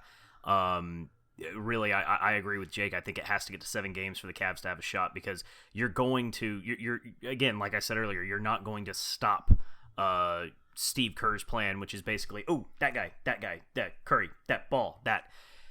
You're not going to stop him. You're going to slow him down. It's not that simple, but yeah, I agree with you. But it's not. Kerr is definitely more nuanced than doing. just give the ball to Curry. But it's not. My point is it's got to go to 7. I think, for the Cavs to have a shot at this thing. Sure. I really see. I mean, I see Warriors in 6 is my prediction. I'm just saying, that kind of goes back on what I was saying earlier, saying, playing devil's advocate. I was just trying to present it that the media seems to put it this way, that if you read anything on ESPN, the Warriors are going to take it in 5. I don't see that happening. I see Warriors in 6. 5 is, man, they're not that much better. I think the Cavs would beat the Thunder. How about that? I think you're out of your mind. I think that would have been the playoff. I think that would have been the finals we all deserve. That would have been the series we all would have wanted to watch. If the Thunders, plural of Thunder, I guess. If the Thunder played the Cavs the way they played the Warriors, they beat the Cavs. I think the Warriors in 5. I'm sorry, I don't usually call a series this aggressively, but I think the Warriors are on the verge of playing the way they did in the regular season. I thought I saw Steph starting to get his swag and his health back, and his confidence, because he was dribbling around like a crazy man in Game 7. He was starting to look like Steph again and shoot shots that no one else can shoot, which we didn't see against the Thunder. I think if that continues, if the Warriors continue to play Warriors basketball, which we started to see flashes of, I'm sorry, they're going to bury the Cavaliers. They do have home court advantage, which is important, but I don't feel like a burying is on the horizon here. A burying? Have you? Oh, they're going to bury them. Man, LeBron is so much more fired up than he's ever been, though. A fired up LeBron is the scariest basketball player on the planet by far. Way more than a swagalicious Steph Curry. And man, I just don't see. I don't feel like if the Cavs play physical, I don't feel like the Warriors will stick in there. Like it just doesn't seem like there is. How does Kyrie Irving and how do Kyrie Irving and Kevin Love and Channing Frye play this physical ball that intimidates and harasses the Warriors? They don't have it in them. Yeah, they're not the Thunder. They're not going to go out there and punch him in the mouth the way the Thunder did in Game 1. Well, and Westbrook take 3 extra steps when he wasn't allowed to. Well, I think they have. Man, I think the top half of the Cavaliers is better than the top half of the Thunder, and that's only because I think I'd take. Do I take Kyrie over Westbrook? I certainly take Love over Ibaka, but it's close. But I just think they're better. I don't like Roberson out there. I feel like he was a liability at times, and I feel like after a while you couldn't hide Steph on there because he was getting cutbacks. But once they put someone else out there, it was fine. But Steph is your liability that you have to go at on offense, and if they do that, they win. That's basically the point. The Cavs have a chance, and David, you mentioned that the Warriors are starting, and they did in the last 3 games of the series against the Thunder, especially Games 6 and 7. They played the way they did in the regular season. Let's go look at the first 3 games of that series. Extremely sloppy, extremely ugly against the Thunder, making a lot of mistakes, a lot of turnovers. Did not look very good. Well, I guess Game 2 they came back out with a vengeance, but Games 1 and 3 looked real sloppy. If they play like that against the Cavs, playing against the best player on the planet, LeBron will make them regret it. You do have to blame the Warriors, but I give the Thunder a lot of credit there for ascending the way they did and playing the defense that they did. The Cavs have to make the Warriors play that way. The way that they did in Games 1, 2, and 3, the Cavs have to play that sort of defense to take the Warriors out of their game. And I am not so convinced that the Cavs have it in them to make the Warriors look that bad. So, I mean, of course, we'll see. And of course, the Cavs can win this. They have the shooting and they have LeBron James. But do I think they will? No. I have a hard time picking against them. Maybe they'll bring Mozgov out, by the way. They could. Mozgov certainly harassed the Warriors last year. That just the size and Tristan Thompson and Mozgov and Dellavedova, those three guys playing instead of the other guys, made the Cavs so much more physical and so much more aggressive. And that could benefit the Cavaliers. I think they will. I think they'll play well. And Richard Jefferson, again, playing out of his mind right now. J.R. Smith playing on defense. I just feel like one-on-one, the matchups favor the Cavaliers on defense. Does that make sense? Like LeBron could at times hide on Andre Iguodala or Harrison Barnes and just hang out for a little bit and get his energy back, and then go back over to Klay Thompson. Like, all you gotta do is take one of them out. Steph Curry's not scoring 70 points by himself. He can, but he's not going to. You know what I'm saying? No, but 35, 40 points can still win you a ball game. When not if your number two option is does. shooting 38% from the field. Yeah, but we saw a team in the regular season that had Harrison Barnes or Andre Iguodala or Sean Livingston stepping up and scoring 20 points. And what I'm saying is, matchup-wise, those guys aren't excelling. Like, they might, but I'm just saying if they play it correctly, those guys get taken out. Like, and then Green's not an elite shooter. He's just a pretty serviceable shooter. He's good sometimes, but he gets, like, if you put someone like Tristan Thompson on him and just harass the fuck out of him, you can get Draymond Green ejected from a game, especially in the finals. Like, and I'm not scared of Bogut. Bogut's a nice center, but I'm not scared of him. He's not. He plays defense and he catches lobs. And you put Kevin Love on there, box him out, and have him rebound like he did in Minnesota, you're good. I just feel like the game plan so far for the Cavs has been to not show all their cards. And I feel like Lou sees – I mean, Tyronn Lue's been in the league forever as a player and an assistant coach and now a head coach. If he's not seeing the same shit I'm seeing on how to beat the Warriors, which is the only way really, then he doesn't deserve the job. But I think he does. The 4-on-3 is how the Warriors' offense excels. Right. When a team feels they have to trap Stephen Curry with two guys on a pick out – but beyond, I feel like they're going to stay away from the trap because of the statistics involved with the trap. Yeah, well, the Thunder were able to defend Stephen Curry without trying to trap with two guys, and that's extraordinary. They were incredible. Now, if the Cavaliers think they can do that, that's fine, but I don't think Stephen Curry is going to be hampered by Tristan Thompson the way he was by Serge Ibaka and Steven Adams. Play the Warriors like you play the Bulls in their heyday. You let the best player get his, play really hard, but if he gets his, he gets it. And he's probably going to. You take out number 2 through 5, and you're going to win. Like, Curry can score 40 points a game and still lose this series, as long as they play well on the other guys. It's basically Klay Thompson, because Draymond might get you a triple-double, but it's going to be 15, 10, and 11. You know what I mean? It's not going to be crazy. It's as long as Klay Thompson isn't going out there and also scoring 22. I cannot disagree more, because I think if Draymond gets 15, 10, and 11, if he plays that point forward role where he gets the ball and Stephen Curry is being defended by two guys and gets the ball to Draymond Green, who gets to make a split decision against three defenders. I don't think Draymond's going to rebound like that in this series, but yeah. If Draymond Green gets the 4-on-3 opportunity, which he did not have against the Thunder, who managed to miraculously take that away, if he gets that against the Cavs, he's going to fucking roast them. If Kevin Love or Channing Frye is on the floor, Draymond Green gets to be the Draymond Green we saw in the regular season. I don't think that's who's going to be on him, though. I think it's going to be Tristan Thompson or Richard Jefferson. That's the truth. But the thing is, the Cavs would like to play Kevin Love or Channing Frye on the floor. And if those guys are on the floor, Draymond Green gets to, like, pick low-hanging fruit off the tree. Right, but I mean, that's obvious, and we're laymen. Do you think Tyronn Lue's going to make that mistake? I don't. Oh, what, the mistake of putting Kevin Love on the floor? I mean, that's kind of... The mistake of putting Kevin Love and Channing Frye on the floor at the same time when you have a full Warriors lineup. I don't think you're doing that. That's part of how they've been good so far these playoffs, and so suddenly, what's made you good? You have to put on the bench and try and get out Timofey Mozgov and try and play a different kind of defense. And Fry's only been playing 19 minutes a game. But he's not starting. Yeah, but he also had like 20-point games in the playoffs, and he had games where he played huge minutes. I mean, his minutes were up and down, but he had a couple 20-point games, and he was a big part of their playoff run. His last 5 games, 10, 11, 12, 7, 6 points. Like he's not that huge part. Like he stretches the floor and he's a really good reserve. He's your Kevin Love that's not on the floor. That's fine.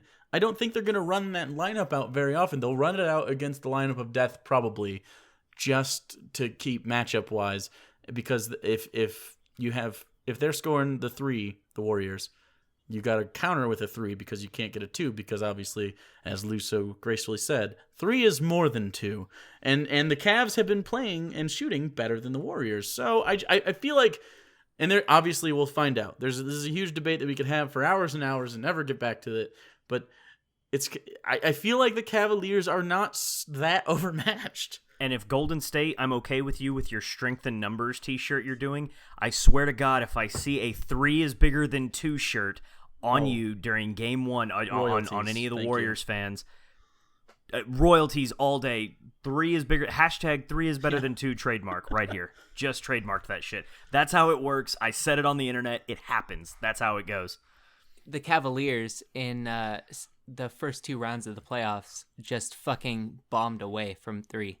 So we get to find out this series who's the better 3-point shooting team. And the Cavaliers, they have some fucking shooters. And J.R. Smith has been Klay Thompson in these playoffs, the way he's shooting. So we'll see. Yeah, I think we'd all say that Klay Thompson's better, but still, his percentages are pretty.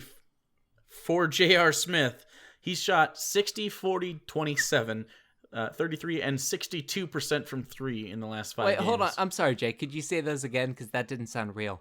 In the 60%, 40%, 27 and a loss, 33% and then 62% from 3. And he shot the time he shot 33%, he only shot 3 shots. J.R. Smith has been ridiculous in these playoffs. He's been shooting long threes. He's been shooting contested threes. He could swing a series. He's that kind of like streaky shooter that can get hot for 2 games and win 2 games by going. Yeah. Kevin Love had 19 points and then he disappeared in their 2 losses against the Raptors and then came back for 25 and 20. I mean, and he actually rebounded in the very last game, which was amazing because I haven't seen that since 3 years ago. So, man, all he's got to do is outplay Andrew Bogut. That's who I'm putting Kevin Love on. All game, for sure. Definitely. Honestly, if I had my way, Andrew Bogut wouldn't even get on the floor. I give him 10 minutes.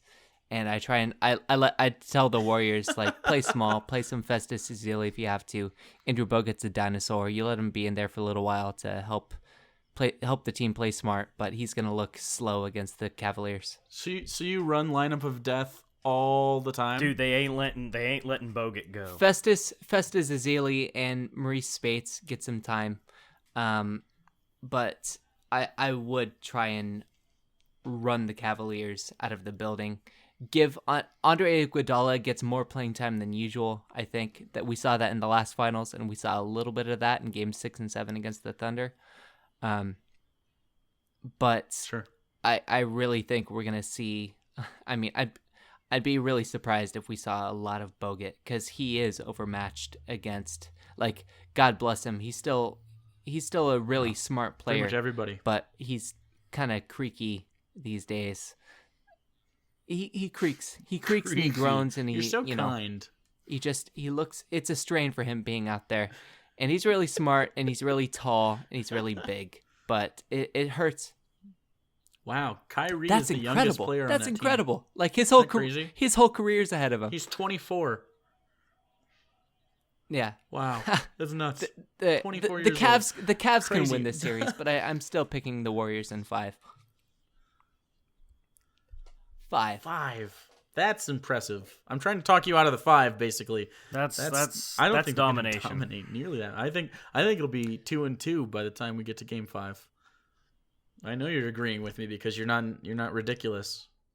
I think I picked the Cavs in 6 against the Raptors. I gave the Raptors more games than I'm giving the Cavs against the Warriors. So I recognize that this is uncharacteristic for me. I usually am a little bit more wishy-washy, but God damn it, the Warriors are going to clean house. And by the way, and these are guarantees, by the way, and all of them will come true.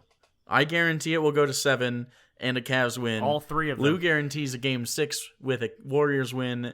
And you, David, going ballsy, putting your nuts right out there, going with a 5-game win for the Warriors.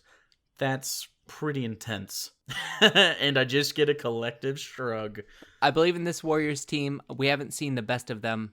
And I think Steph Curry is ready to play some Steph Curry basketball. I think the Warriors are going to play Warriors basketball. I think the Cavaliers, great as they are, as great as LeBron James is, I just don't think they have the firepower. I think we all agree that this series, no matter what happens, is going to be fun. But you guys know what's not fun? Rape. I'm just going to leave it there for a minute. Let that sit in the air. I'm not a fan. You know, we were really good at the segues for a little while. I feel like I'm going to come out a little bit heavy against rape and be like, hey, maybe that's not the best thing to do to people. But you know who was doing that to people? Lou, why don't you tell us who was doing that? You know, what Jake is getting into is what's happened at Baylor. Obviously, everybody, you've heard about this by now. It's the biggest story in sports. Unfortunately, it's the biggest story in sports. Baylor has heads have been rolling for the past few days. The Pepper Harrison report. That's a law firm, not a person's Pepper name. Harrison. That'd be an awesome name, Pepper Harrison.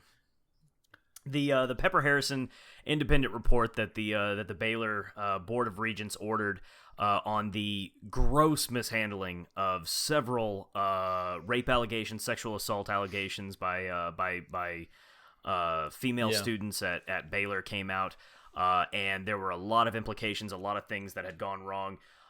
You had a couple of Baylor players two of which are in jail now, Sean Oakman and you guys remember Sean Oakman? Owachu's the giant guy that was in all those memes a couple years ago.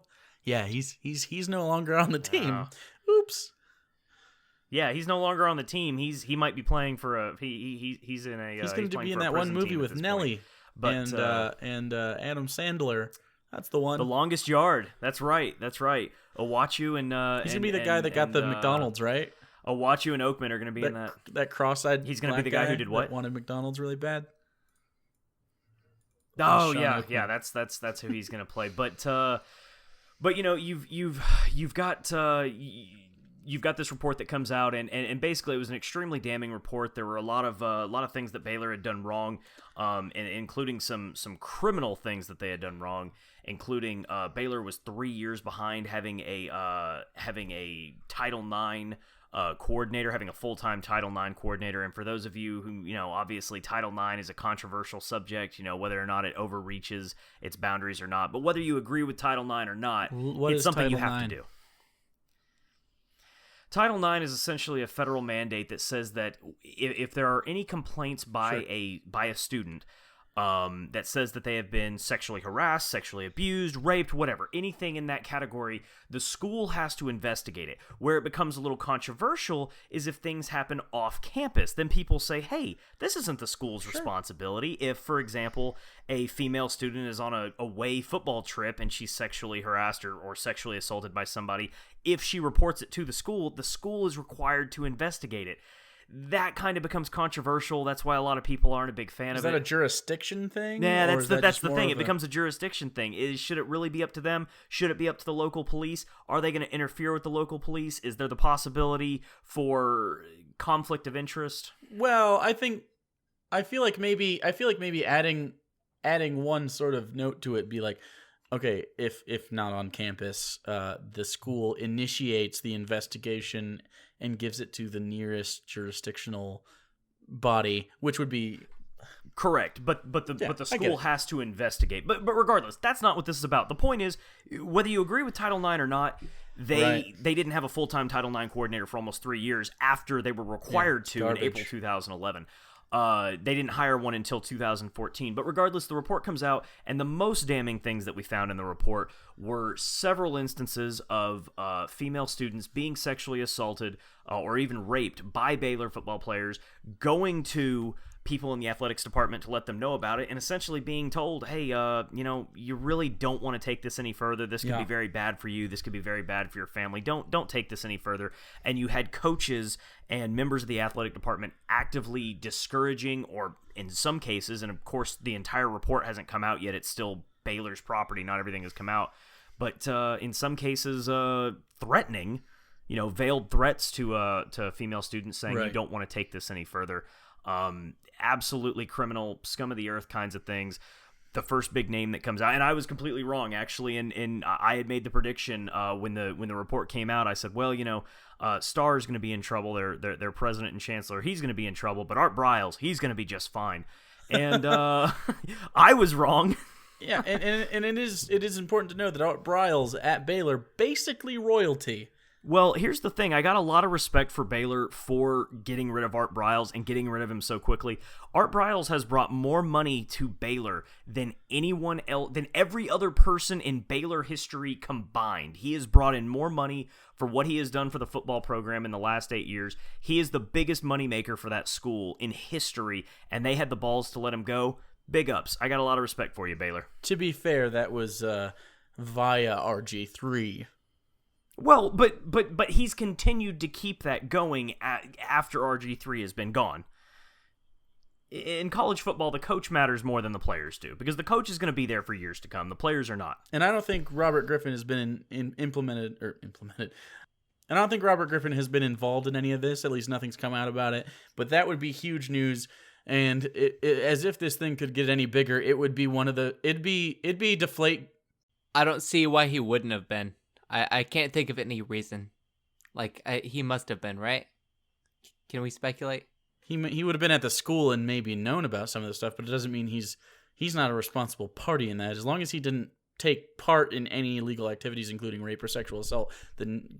No, and we're really veering off the course on that. But yeah, he hasn't been involved in any of this. But you do have two... I'm just saying, I don't want Deflategate Part 2, because Deflategate Part 1 is still happening. But the point stupid. is, several heads have rolled.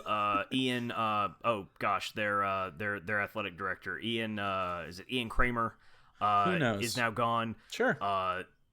You could have lied to me. Excuse me, Ian McCraw. He's gone. Starr Their has chancellor been, just stepped down. Starr has now stepped down. He is no longer the president. He has stepped down as chancellor. He's still going to be teaching at the law school. That's ironic.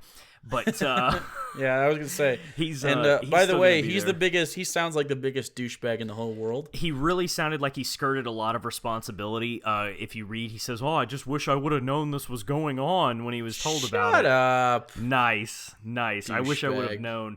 But the biggest part of it, of course, from a sports perspective is, what does this do to Baylor? Obviously, they've already had a handful of recruits, including two 4-star recruits already decommit. I want to say they had 6 today get decommit. 6 today, yes, but they've had two 4-star recruits decommitted. It's definitely going to impact them in the state of Texas. And the biggest thing, obviously, they're going to have Grobe, who was at Wake Forest for a number of years, come in. He's an interim coach. He's being told up front, look, you're going to be here for a year. We're going to be launching an investigation to bring in a new coach. And so really the question is how does this impact them? And then what do they do moving forward into the future? The football wise, not football guys. Yeah, as far as the school is concerned, they're going to make it through this thing. Hopefully, the women who were victimized here get the help that they need. But looking into the future, obviously, where it's relevant to us is going to be, and not to gloss over the horrible things that happened to them. Not only what happened to them when they were assaulted. Let's gloss over it. Okay, gloss over it. Okay, yeah. Hey, deal with it. Okay, sorry. But there's a lot of people talking out there about what Baylor's going to do. And I really think that this is going to be one of the most exciting hires in a long time, because it's an unexpected hire. It's not one that we see coming. It's not a Tennessee hire where Tennessee goes through a coach every 3 years. It's not a Florida hire where they're going through 5 coaches every decade at this point. It's an unexpected hire that's going to have to be made this year, and I'm really excited to see where this goes. There's a lot of really good candidates out there. The Big 12 has basically become Pac-12 East. It's basically become this spread offense system. So I can't imagine, one of the names that's being thrown out there is Mike Singletary coming in. Oh, God. Mike Singletary has been a linebackers coach his entire career. I don't know if Baylor has linebackers. I think they just play full dime package every time they're out there on quote-unquote defense. What good would that do? I'm also one of the leading candidates was Phil Bennett, who's been their defensive coordinator for the last I believe 7 years, either 7 or 6 years. He's been their defensive coordinator. In my experience, I didn't know they had a defensive coordinator. In my experience in college football, the defensive coordinators don't translate well. It's always the offensive guys because it's hard to defend players in college when most of those guys are not great. So usually it's the offensive guys like a Bill O'Brien or something that come in and like really change a program around. Right. So. Well, and it also depends on what league you're in. I mean, it depends on what you're going up against. In the Big 12, you've got so much speed with schools like TCU and schools like TCU, and now Texas seems to be coming back on, and Baylor. But West Virginia, you've got so much speed in the conference, you're not going to be able to play SEC down in the trenches, Death Valley, Alabama versus LSU ground and pound football. It's not something you're going to be able to do. You've got to score points to keep up in the Big 12. That being said, the guy who I'm looking at, who I think would be perfect, because that's another thing you've got to consider, is not only a guy who can run the team and run the talent they have, but can cultivate. A lot of people, like I said, people are throwing out Singletary. People are throwing out Lincoln Riley, the offensive coordinator at Oklahoma, and yeah, we all know of Lincoln Riley. Well, and Sonny Dykes, Sonny Dykes of over course. at Cal, right? Yeah. Everybody's been throwing them out. You've got to be able to recruit Texas. Texas is the hardest place in all of college football to recruit. You've got so many Nolan schools. Ryan. Okay, yeah, Nolan Ryan is going to coach the Baylor Bears. I think the guy that you bring in, and I said this to some Baylor fans today, and they almost snapped my head off for saying this to him. The guy you bring in, I think the perfect situation would be Mike Leach, former Texas Tech coach. Think about it. You bring in Mike Leach. Doesn't he like pirate ships?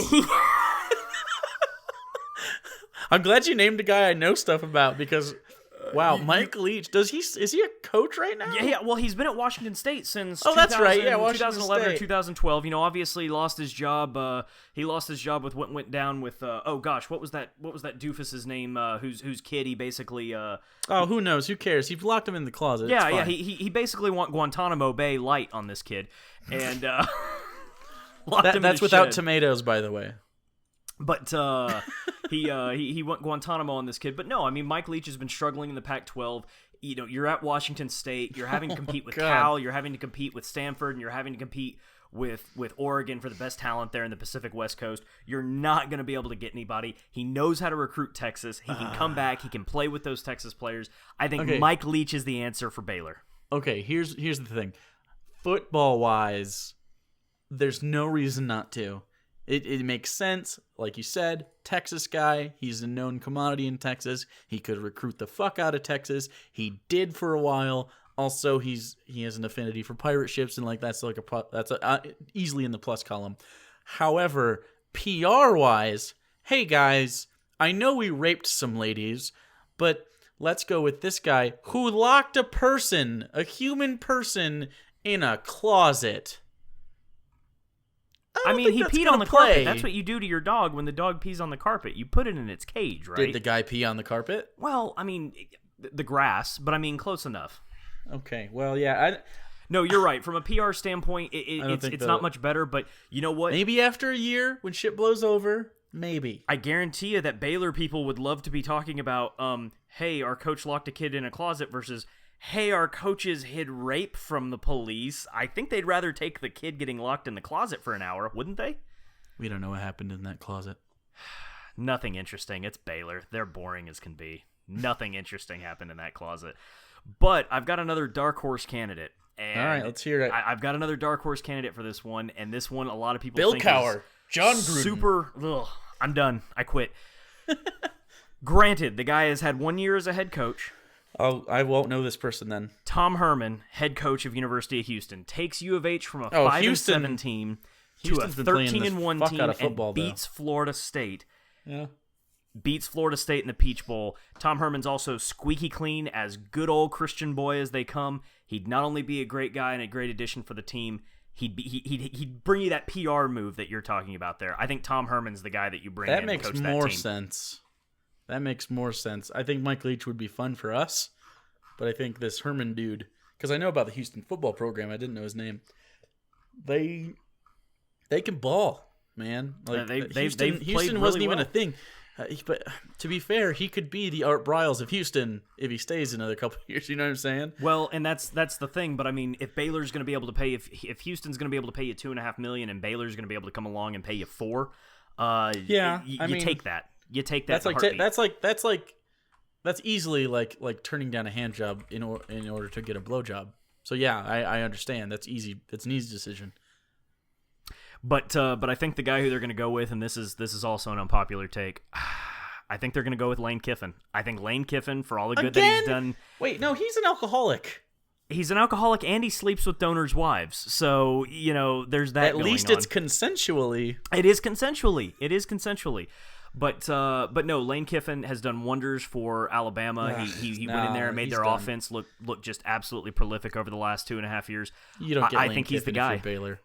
You don't go after Lane Kiffin. I think he's the guy. I think he's the one that they take. Okay, you went from Mike Leach, who was a bad PR move. I want Mike Leach. I didn't to say this other guy, Herman, who was a good PR move and a good football move, and then to Lane Kiffin, who's neither of those things. He's neither a good football nor a good PR move. He's a fantastic offensive coordinator. He's a terrible person.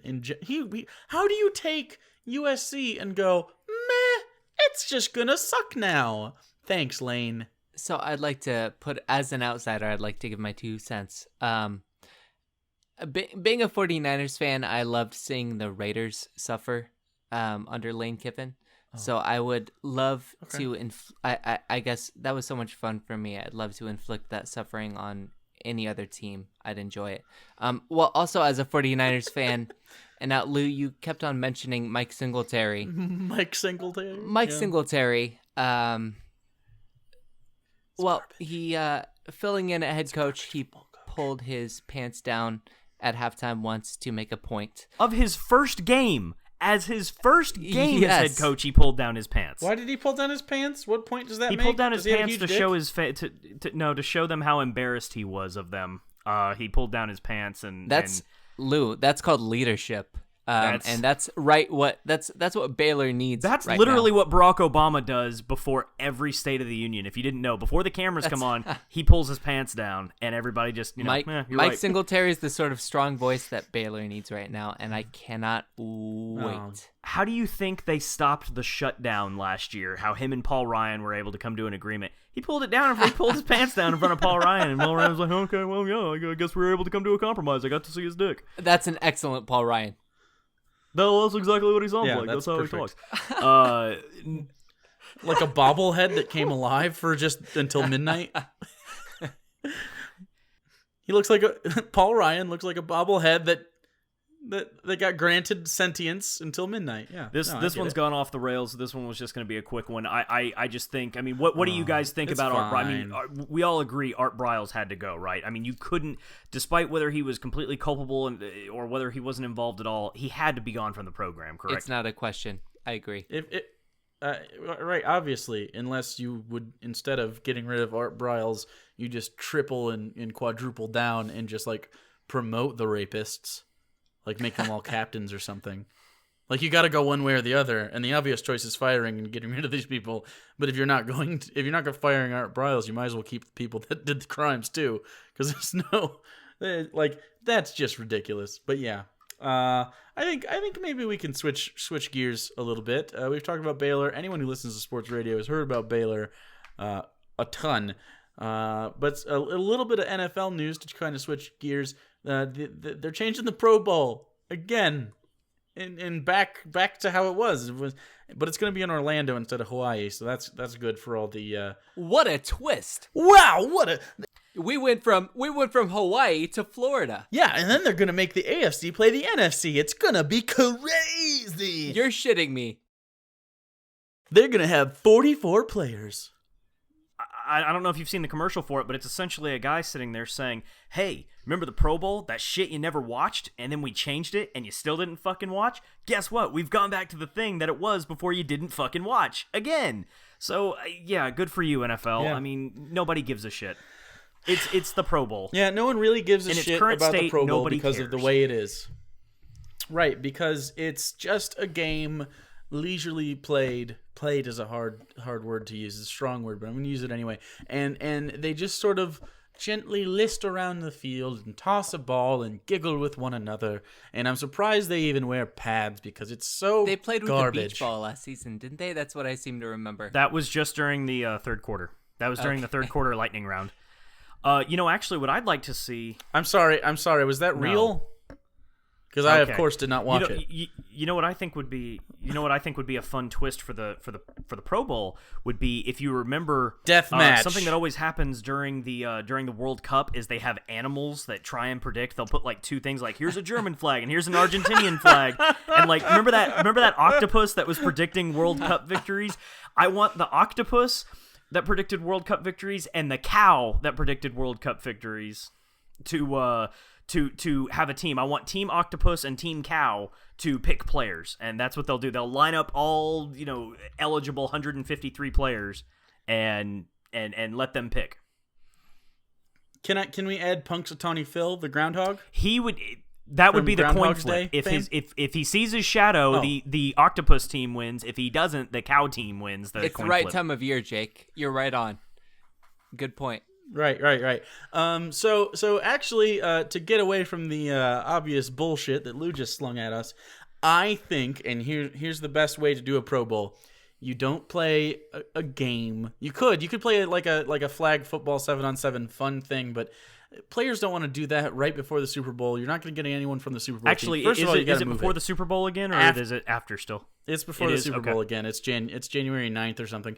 You gotta move it before or after. You have to move it after the Super Bowl, like a week after the Super Bowl. That's fine. You can have even a fucking parade for the team that won the Super Bowl. You can have a whole thing. You can have a media week again leading up to it after, maybe 2 weeks after the Super Bowl makes more sense for all the players. And then just have everyone come, the best players in the world, including from the Super Bowl teams. You could have a 7-on-7 flag thing or whatever. I don't want to see them really actually play football. You have the players do like all the linemen do combine stuff with the linemen, fastest World's strongest linemen, man kind of shit. strongest linemen. Right, so and really have them go at shit. Just watch them throw washing machines at each other or fuck, something. I don't care. Something cool, but something obviously more regulatory than a washing machine. But have a skills competition dishwasher. between the quarterbacks like they do for the point guards of the NBA, where you have Tom Brady throwing through rings that are moving, or whoever is in that, and then you have like wide receivers doing catch drills, so you can see ODB do crazy shit, and you could turn it into a dunk contest with the wide receivers, which I think would be really cool. Is if you could do really cool catches and get graded by other former players, that would be fucking fun, and I think everyone would watch that, and you could turn that into a thing.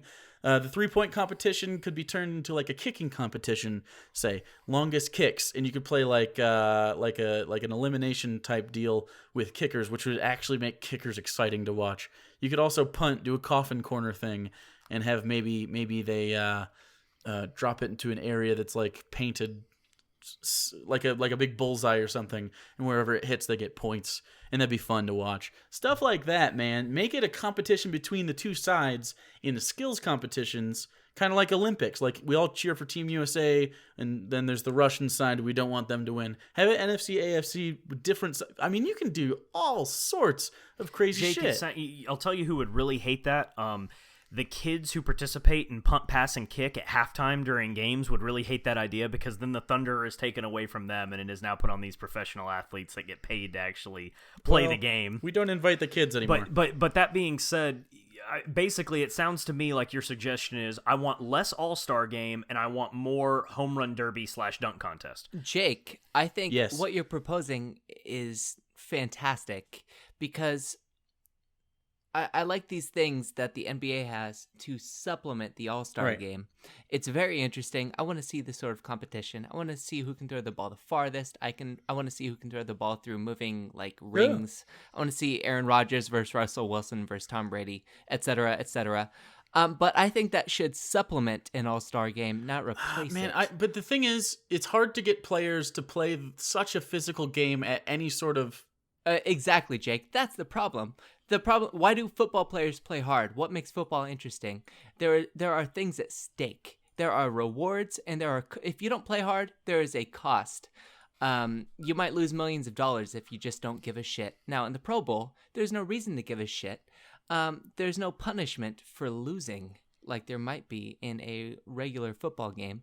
And that's the key point right there, David. I mean, Jake, how do you make people give a shit about this again? How do you make us care about You it? don't.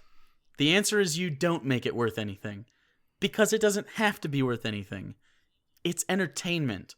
You're selling the players themselves. And the reward for a player for standing out at one of these events is notoriety. Because you have all these players. Can you name linemen on other players' teams, really? Like, you know them. But can you name the starting 5 linemen on, say, I don't know, the Bills? Sure, every once in a while. But they're like, you don't really get the I don't know. You don't get the notoriety. Like, Donald Penn doesn't have huge endorsement deals. The all-pros. If the dude wins the strongest man in the NFL, he's getting right guard stuff right now. You know what I mean? Like, he's getting Under Armour and all these stuff. Like, the reward is being entertaining for the fans. That's what we want. I don't care if you play another football game. I just saw the Super Bowl. You're not going to do better than that. You know what I mean? See, and my thing with having it be after the Super Bowl is having another game after the Super Bowl and making me give a shit about it after the biggest thing.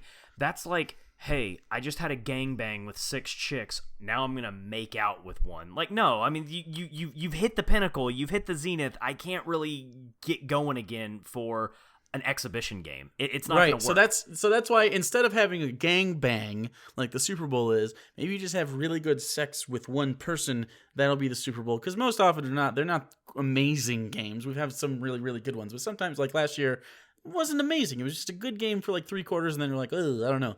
Why don't we just 2 weeks after the Super Bowl spoon a little? You know what I mean? And have it be a good spooning. Maybe we'll watch YouTube videos and hang out and laugh and have fun. It doesn't have to be full on stuff. I really pity your Super Bowl We don't have to sex go all the life. way. You have a really poor let's Super just Bowl let's sex just get life. some of the good fun stuff. Sure. Is the NFC the big spoon or is the AFC? It doesn't matter. Whoever wins gets to be the big spoon. They get to choose. I don't know. Coin flip that shit. Who gives a shit? The thing is, we need to see who can throw the farthest, who can hit the hardest. Like, you could get the sports science guys out there and grab the linebackers and have them just fucking destroy dummies. And now we'll know who the fucking toughest hitter is in the NFL. You can get the safeties and linebackers in on that. You can get the cornerbacks having to intercept balls and stuff. Like, it would just be so much fun, man. It would be great. I would watch 3 days of that. You don't even have to have it one day anymore. Now you have a 3-day event that people can go to at these different tourist sites like Orlando or It's got to Hawaii, rotate. It can't just always be in Orlando or Hawaii. It's got to rotate. Absolutely. And it's because it's in a... You could even, honestly, if they did the Pro Bowl in the summer, you could be anywhere.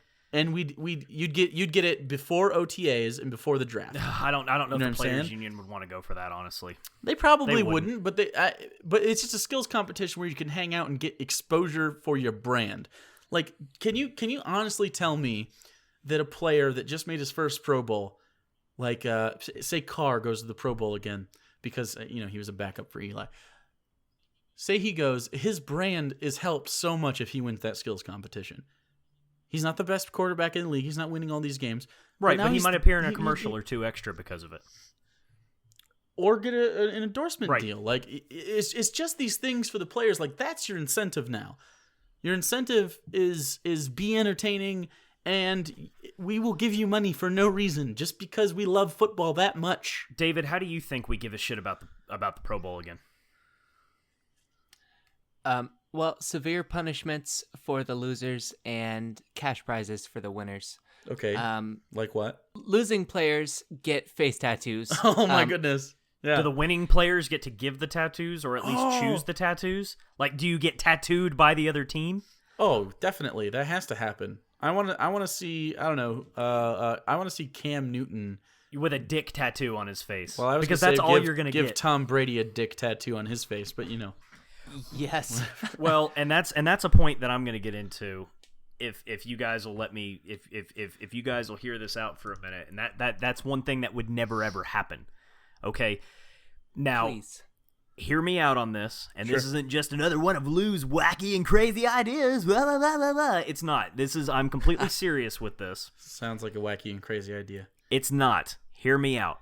How do you today make a Pro Bowl selection mean anything? Because let's face it, and I'll get to this, they don't mean dick today. Okay? A Pro Bowl selection doesn't mean shit. It helps your today. Hall of Fame status if Hold you're on, going to do that. I'll get there. A Pro Bowl selection doesn't mean dick today, and here's why. Because Tom Brady has been elected to 11 Pro Bowls. Okay, he has been elected to the last 6 Pro Bowls. When do you think was the last time he took a snap in Honolulu? Both of you, give me a guess. Without looking on the internet, when do you think the shit. last time he actually played in that game was? 04 or 05? David? 2008. I wasted your time. Jake was right. It was 2005. The guy has been elected to 8 Pro Bowls since the last one that he played in. It doesn't mean anything to the players. For so many years there in the late 2000s, we were saying, and the starting quarterback for the AFC is Tom Brady. Oh, he's not going to play because he's going to go to Brazil with his wife. Oh, okay, then the starting quarterback for the AFC is Peyton Manning. Oh, he's got to have finger surgery. Who's next? Oh, Joe Flacco. Oh, no, knee injury? Oh, okay. Matt Hasselbeck, is he still a thing? Can he do it? He can't. Matt Stafford made it one year and played and was the MVP. Hey, Right, Lions. but where I'm going with that is they eventually get to a point where it's like, it's basically the price is right. Alex Smith, come on down. You're the starting quarterback for the AFC. Matt Schaub is a 2-time Pro Bowler. He has no fucking business being a 2-time Pro Bowler. Yeah. Matt fucking Schaub in 2009 and 2012. I think 2012 he was the MVP of the Pro Bowl. Yeah. My point, here's my suggestion for the Pro Bowl. How do you make it mean something? Get rid of it. Get rid of the Pro Bowl.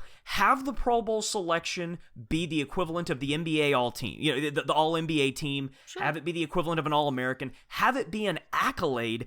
Get rid of the game.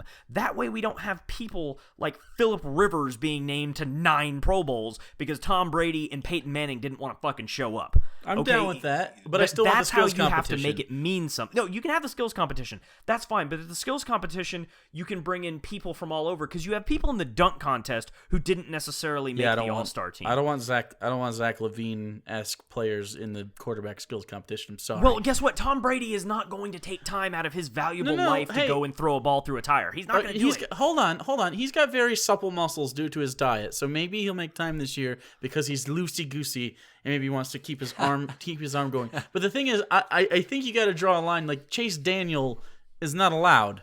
Like he's banned. He can't even get tickets.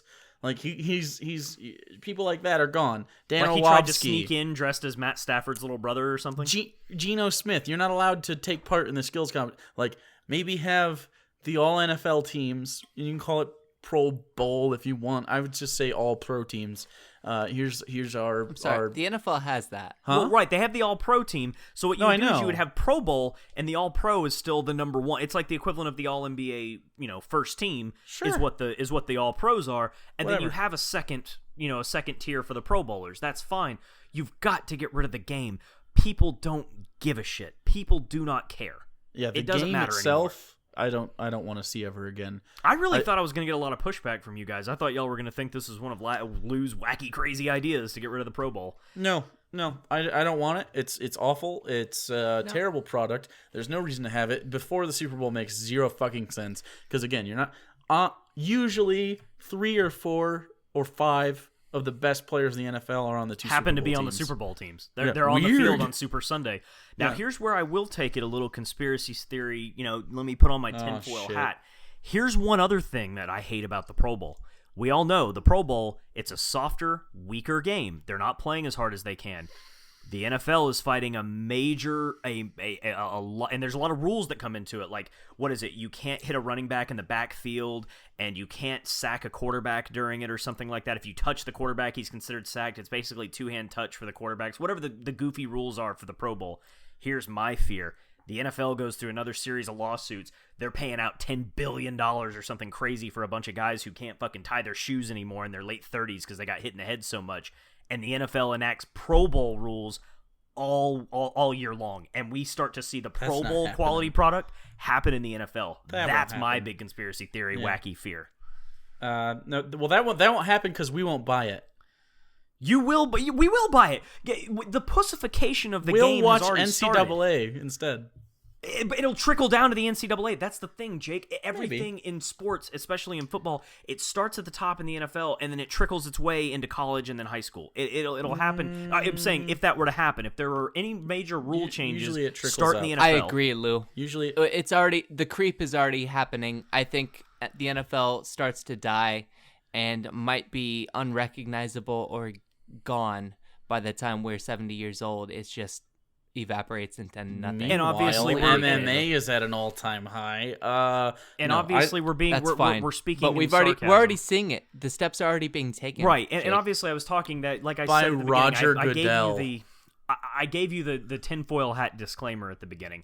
My point is that the game has changed. We have seen the pussification of the game over the last 5 or 6 years. You have.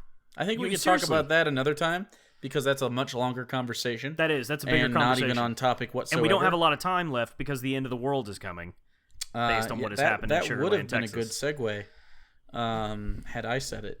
But wow, racist. Right. So we were going to finish with the end of the end times. Not really a prophecy. It's more of like it's an here. omen. It's more than an omen. It's quite. It might as well have been called the world's gonna fucking end statue. So what happened in Sugar Land, Texas? And Lou, you kind of had a suburb the lead on of this. Houston. Yeah. Okay. Whatever. No one gives a shit where that's at. Anyways, this private donor basically donated enough money for 10 statues to be erected around the area, and one of these statues, and I'm not kidding, is of.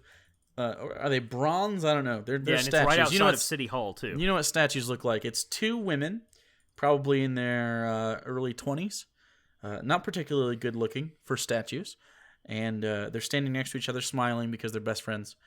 Because you know how statues hang out, and one of them has a phone in their hand, and they're taking a selfie together, and they're even sort of squatting weird to make sure that their like angles are nice and their necks look skinnier. And it's called the stooping stance. I found out today. The squat thing that girls do where they sort of bend over and bend their knees. Yeah. It's called the stooping stance. Yeah, I found and out. It was actually, and a bunch of people are up in arms about it around the area. Although it was privately donated by one person, Samuel Levin, for the Sugar Land Legacy Foundation. So there's no really money to be made, but the fact that there is a fucking selfie statue that exists on planet Earth, I'm done.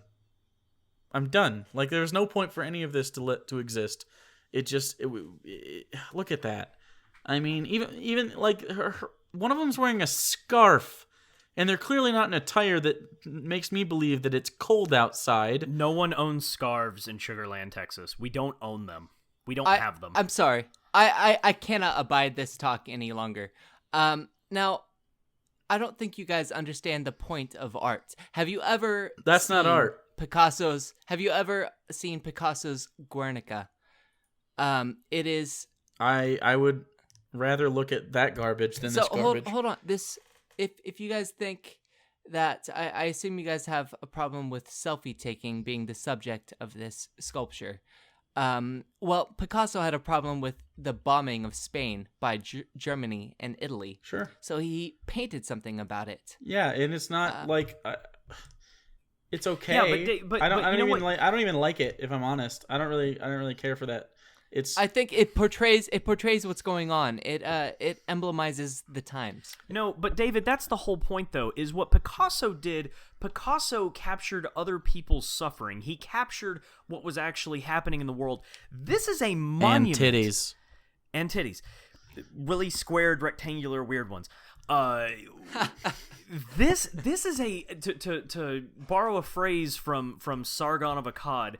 This is a monument to self-importance. This is a monument to narcissism is what this is. We have gotten to a point where this has become such a regular usage in our society that we are now creating statues, and that's the thing. This is on the steps of City Hall. If you are going walking into City Hall in Sugarland, you are walking past a statue of two girls taking a selfie. So, are you supposed to take a selfie with the selfie picture or with the selfie statue? Is that the point? Clearly, that's what's happening. Are they going to start charging for that? Like, you pay $1 and you get to do a selfie picture? Obviously, what's happening is they're like, oh, selfies are a thing that kids like. Let's make a thing. We'll go take a fucking selfie outside City Hall. This is really cool. And then suddenly it's no longer cool. Oh, okay. So are they going to also make a statue of kids with what were those little finger skateboards called back in the day? Back in the late 90s, early 2000s? I believe they were called finger skateboards. Decks. Yeah, finger skateboard tech decks. Yeah, are we going to have a statue of a fat kid playing with one of those at a desk? I prefer a 25-foot statue replica of a Furby. Now, hold on. I think the selfie is a bit more prevalent than the tech deck. Now, you say monument as if that is That's debatable. That's a whole show in and of itself. Well, hold on. Okay. Oh, yeah. The tech deck versus selfie still coming. Now, hold on. I think it's a bit culturally relevant. And you say monument, and I think that implies that it's praise. And Surge. And SARS. SARS? SARS was culturally relevant. I'm sorry. Are we building monuments to the HIV? We're not. Are we building Monica Lewinsky sucking Clinton's dick? No. Monument implies like some sort of praise or reverence, isn't it? I don't know that it's shown in a positive light. It's being shown as hey, look it depends what on these your people perspective. are doing. If you think the selfie is the epitome of narcissism, then I don't think you'll see the statue in a positive light. And I think that's what art is going to be open to interpretation. You might see this statue as something. You keep using the word dystopian. Art. No. Yeah. A statue isn't art anymore. You don't like the subject matter, therefore it's not art. No. Art takes. You don't think it's irrelevant? No. Listen, art has to come from a place. This is shit. This is the Drake of art. Drake just kind of goes, meh. Let's rap. Also, I'm Canadian. That's this, but in physical form. If this was a real artist, someone would have made this to say something. It doesn't say anything. It just says people take selfies. It doesn't have them taking selfies and then on the other side of the selfie is like a starving child that's not caught in the frame. It's just a selfie. It is not art. That would be so pretentious, Jake. It could be. You're proposing something very pretentious. Pretension has a place in art. It does. This it does. is not but the case. The fervor, the passion with which people have responded to this statue make me think that, hey, maybe this was a good idea, because boy, do people hate it, and boy, are people talking about it, and holy shit, that's just what happens when people make art. I mean, we also talked about rape today, so I mean... Yeah, better do some of that real quick, David. We want people to talk. Hey, David, can you rape someone on the show? It'll get people talking. Art deals with rape all the time. We can talk about it in the next show. We'll have a whole art inspired by rape show. My point when I see this is it is. I see the selfie as the pinnacle of narcissism, because you say, I think other people need to see me. I am important enough to be documented, whether it be on the internet or in my phone, whatever it may be. Pictures of me. Look how important I am. I wouldn't go that far. I would just say it's so fucking innocuous. It's not worth it. It's like they might as well have made a statue about someone making a peanut butter and jelly sandwich. It has the same impact to me. That statue exists. I'm sure it does, but it's not art. Like, calling it art is just saying because it's a medium that's commonly of what is art and what is not now. I'm saying because it's commonly used as a medium for other art, a statue does not automatically mean it is art. Like, I have a hard time considering the Rocky or Michael Jordan statue art. It's more of just like a whoa. You don't think the Michael Jordan statue is art? No, I think it's a monument to the guy, and they're like appreciative. I don't think it's art. Like, it's just a statue. It's cool. Now, wax sculptures, those are art. Now, Okay. Now, see, I'm on board with that. Yeah. Now I want your opinion too, David, on this because That's just an you old are lady and some contrary to kid. us. No one gives a now shit. Look, now there were 10. Well, no, hold on. I actually think this is almost as bad, Jake. There were 10 statues that were donated, and if you take a look at this, here's a bench. That bitch, that old bitch, and that little kid and its teddy bear, those are bronze statues. They don't need that bench. You are taking that bench away from some homeless person I was gonna who say could have homeless lived guy, in yeah. that bench. Some homeless guy. This one right here, the guy who's playing the guitar, this is a really popular area outside of City Hall, and it leads into an outdoor mall where there's a These lot are of so restaurants. lame. And a lot of musicians play right there, and that's a great spot to go sit and just sit down for a little while, have a drink, and just kind of chill out. That's taking up prime real estate on the fountain. Fuck Garbage. every one of these. I imagine it makes me think like no one actually hangs out at No, these that's the outdoor thing. There's so locations, many and they're people trying to that are make them hanging look out there. popular. Like, look, There's there's so an many old guy in people the all the back time. that photobombed it with his ass. Yeah. So But no, I you're don't- right, Jake. I agree. These statues, they're not even hot. I mean, if you're gonna make if you're gonna make if you're gonna have two girls taking a picture of themselves, I mean, I want Alexis Texas and Jenna Jameson in her prime. I as know the those second person. statues. I don't know the first person, but don't you- worry you- about it. I just know that if your statues, if Baylor wouldn't cover up something bad that happened to those statues, I don't want them, and these statues aren't getting covered up. Just throwing that out there. So, yeah. These statues make me welcome Sharia law. And I think we should end on that note, because that's the last thing I want ringing in your ears as we leave. You're welcome. Yeah. So, that's going to be it. On the next episode, we will be talking about the NBA Finals because they will be well underway. We'll probably have John back, who has had a month-long hiatus because of things. Did you know that John has actually decided to become a blacksmith? A dwarven blacksmith. Yeah, and that's what he's been doing this whole time, just banging metal. Banging metal. Metal is his wife's name, But actually. he'll come back and we'll talk some Stanley Cup Finals. Is rape art? We raised the question in this podcast. Lewd. You mean, can you make art about rape? Yes. I'm pretty sure that's what I said, Jake.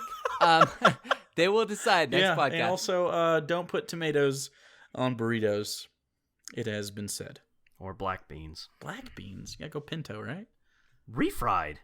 Okay, pinto is refried beans. It just like if you make Just refried smash it beans up. out of any other bean than pinto, like kill yourself. Well, only if you fry them just the once, then they're just pinto. But you could refry, like if you Right. refry Okay. them. All right. Well, can you refry a black bean, or is that like some kind of contradiction? Surely you can fry it once and then fry it again. All right, people. Hashtag burrito attack. Get it going. For Lou and David, I'm Jake. Get out of here. Go away.